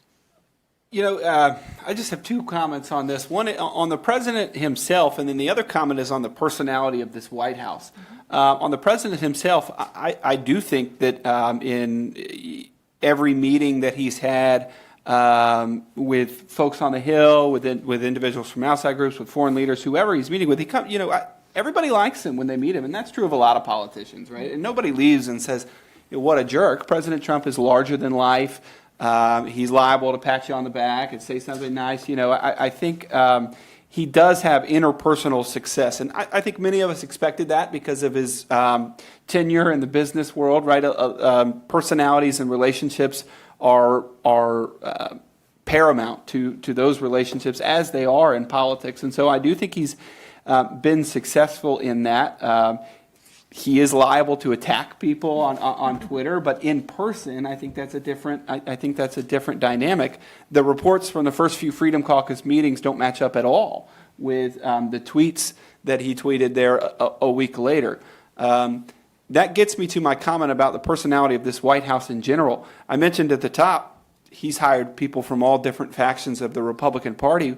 And the media has reported this as almost a turf war over there, but I won't go that far. But the truth is, as you're talking with the White House, dealing with the White House, you can get one different answer from one staffer and 180 degrees from a different staffer. And so everybody trying to work with this White House is finding that to be a difficulty, and that maybe even this spending bill, this lurch that we're in this spending bill, isn't because of an impasse in negotiations, but it's because of there are too many question marks in how the president feels about this, because there's all kinds of different answers coming out of the White House. So I'll just suggest that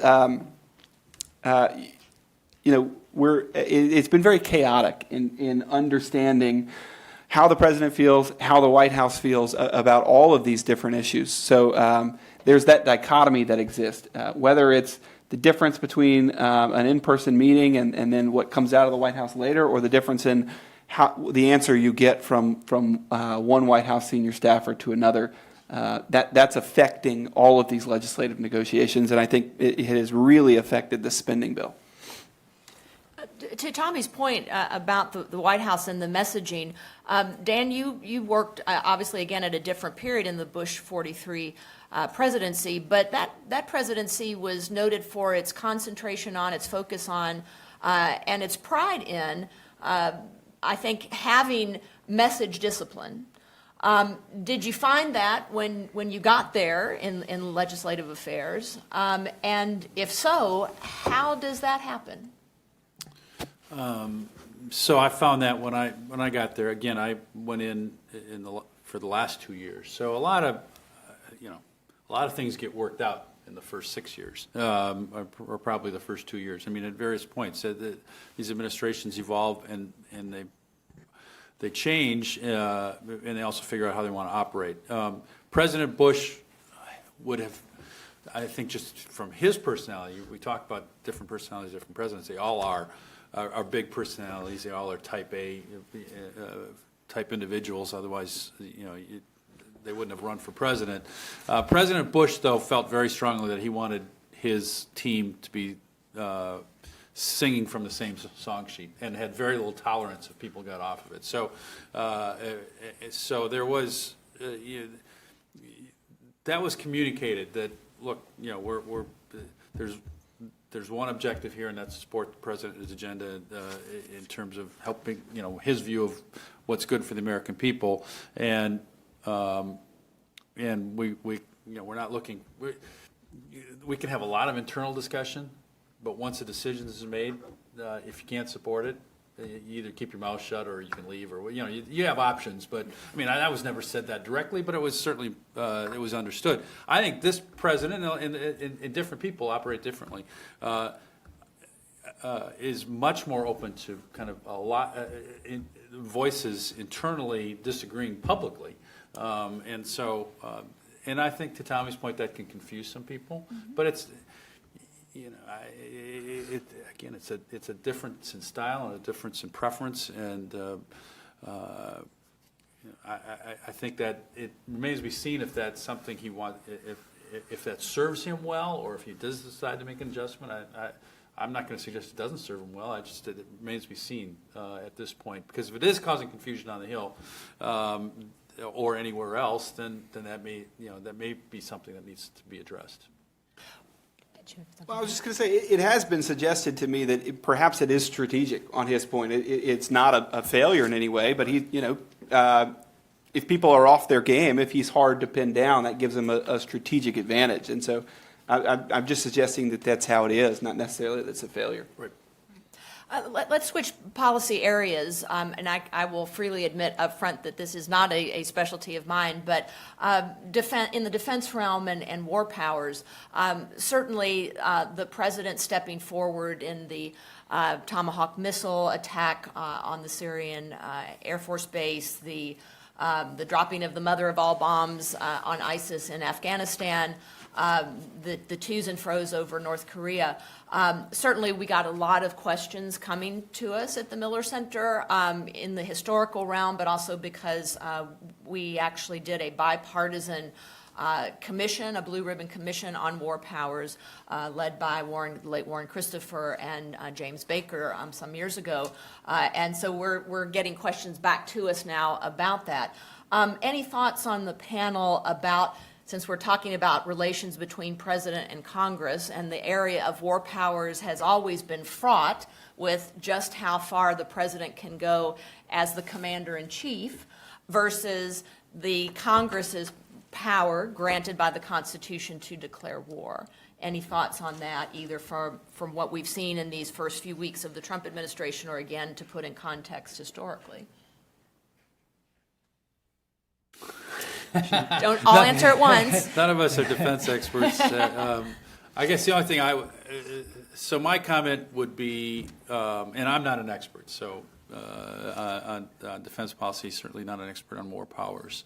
My observation is the view of war powers tends to be, your view tends to be shaped by what institution you're a part of. So it tends to be, disagreements often run between the executive and the legislative branch, and that's more defining than a partisan outlook, let's say. Having said that, I think we've seen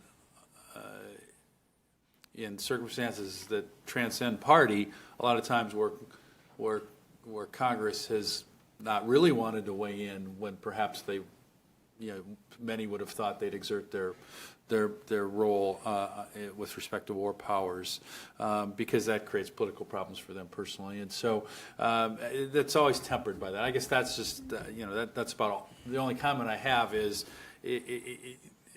I think we tend to look at it as, well, you know, if you work for the president, or if you represent the president, or if you are the president, you want to be as expansive as can be, and if you're in the legislative branch, you want to exert the Constitution powers that are held in reserve for the Congress. In these circumstances, that's not always the case based on the politics of the day.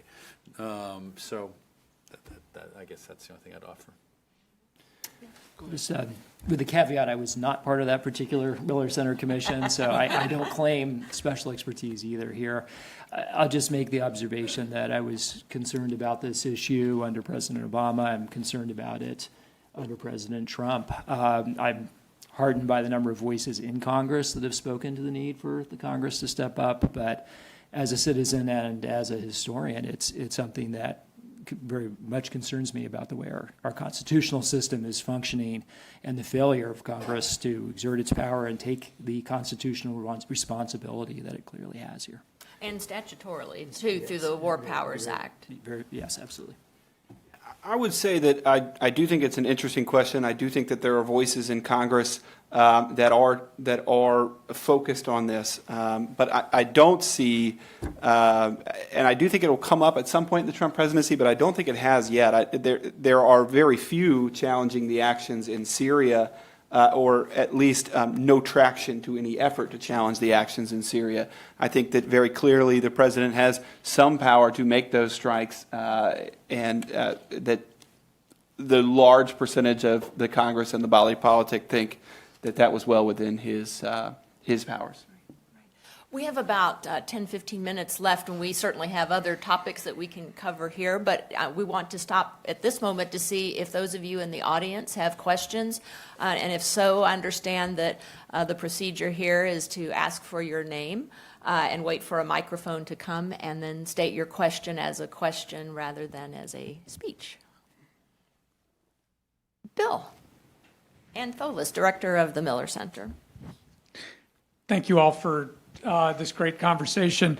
I'm curious about, and whether it's strategy or tactics is maybe even part of the question, the sequencing of healthcare and then tax reform. It feels that for a lot of the real priorities that President Trump had during the campaign, tax reform seems to be more connected to those, where repeal and replace felt like it was, say, coming more from the Republican caucus. Is that a wrong perception? Regardless of the perception, does he have to get health care reform to do tax reform? Or if health care peters out, can he still do tax reform? How do they link? I don't disagree that, you know, for a lot of what he wants to accomplish, maybe tax reform is more important.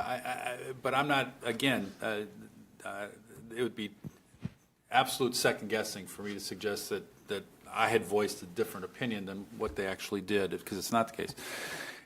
I think part of what people who aren't close to Republicans on the Hill and perhaps the Trump campaign may not appreciate is almost every Republican in Congress who's been elected since 2010 thinks they got elected to repeal and replace Obamacare. I mean, almost everyone will tell you what was the most important issue in your campaign. It was their commitment to repeal and replace Obamacare, and President Trump seized it in his campaign. I don't know if he'd say it was the most important issue, but it was certainly front and center on the short list. So that's why it wasn't an irrational decision to say the first thing we're going to do is make good on our promise to repeal and replace Obamacare, because we all think we got elected on it, at least the ones that came since 2010, since it was established. So I'm not going to suggest to you if they don't have the votes next week, if it doesn't happen soon, that it's somehow going to imperil his presidency, because I really don't believe that. I think he's going to have at least 4 years, perhaps 8. There's opportunities to come back.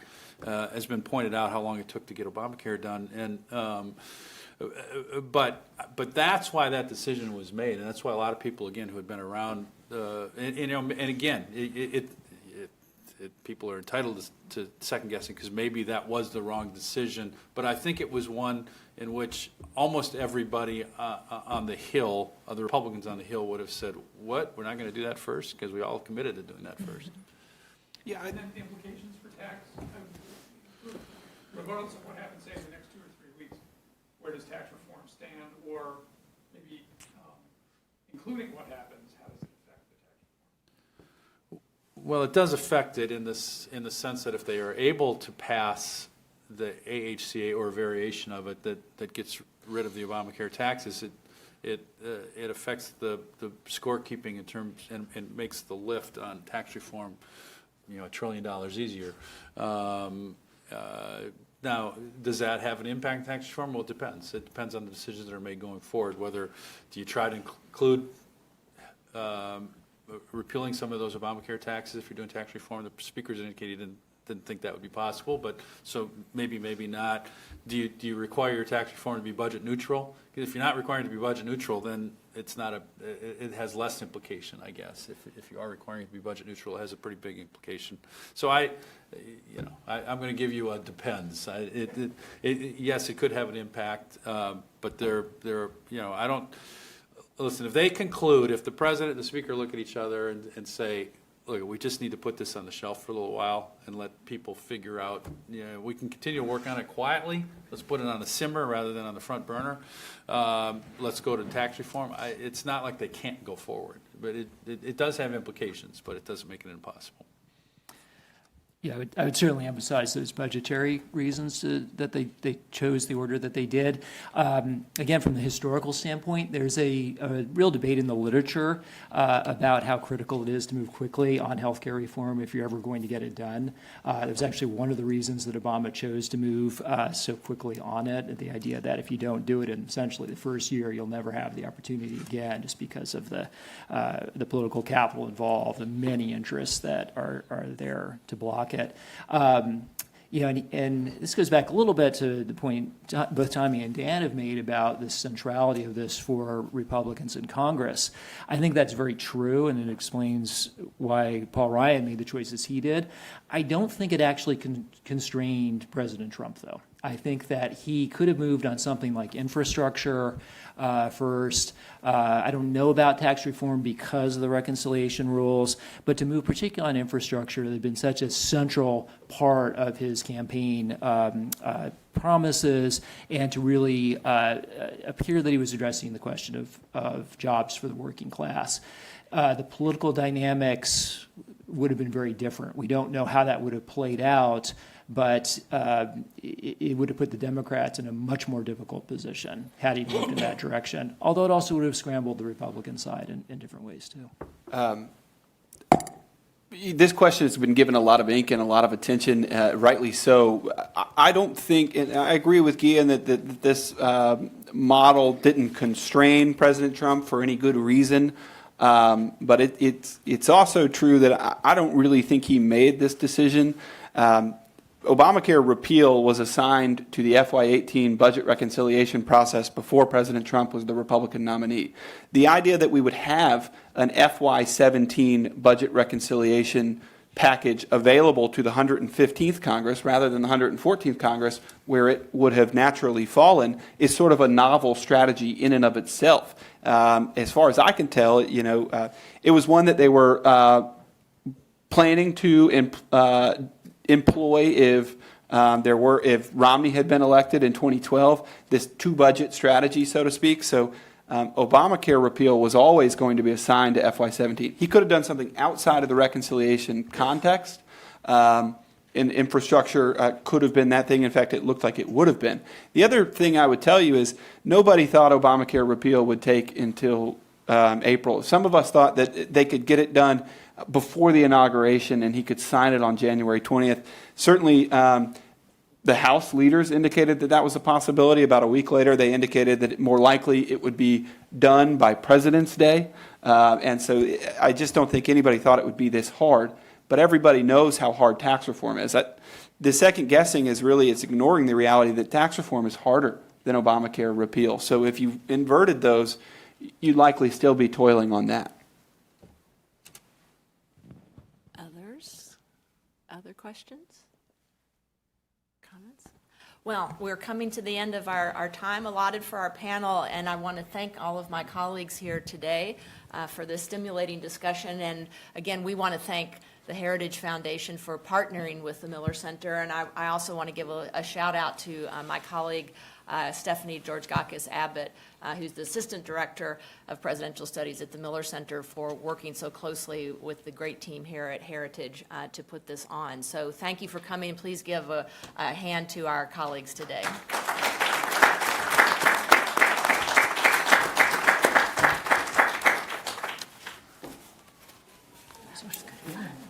And interesting and informative.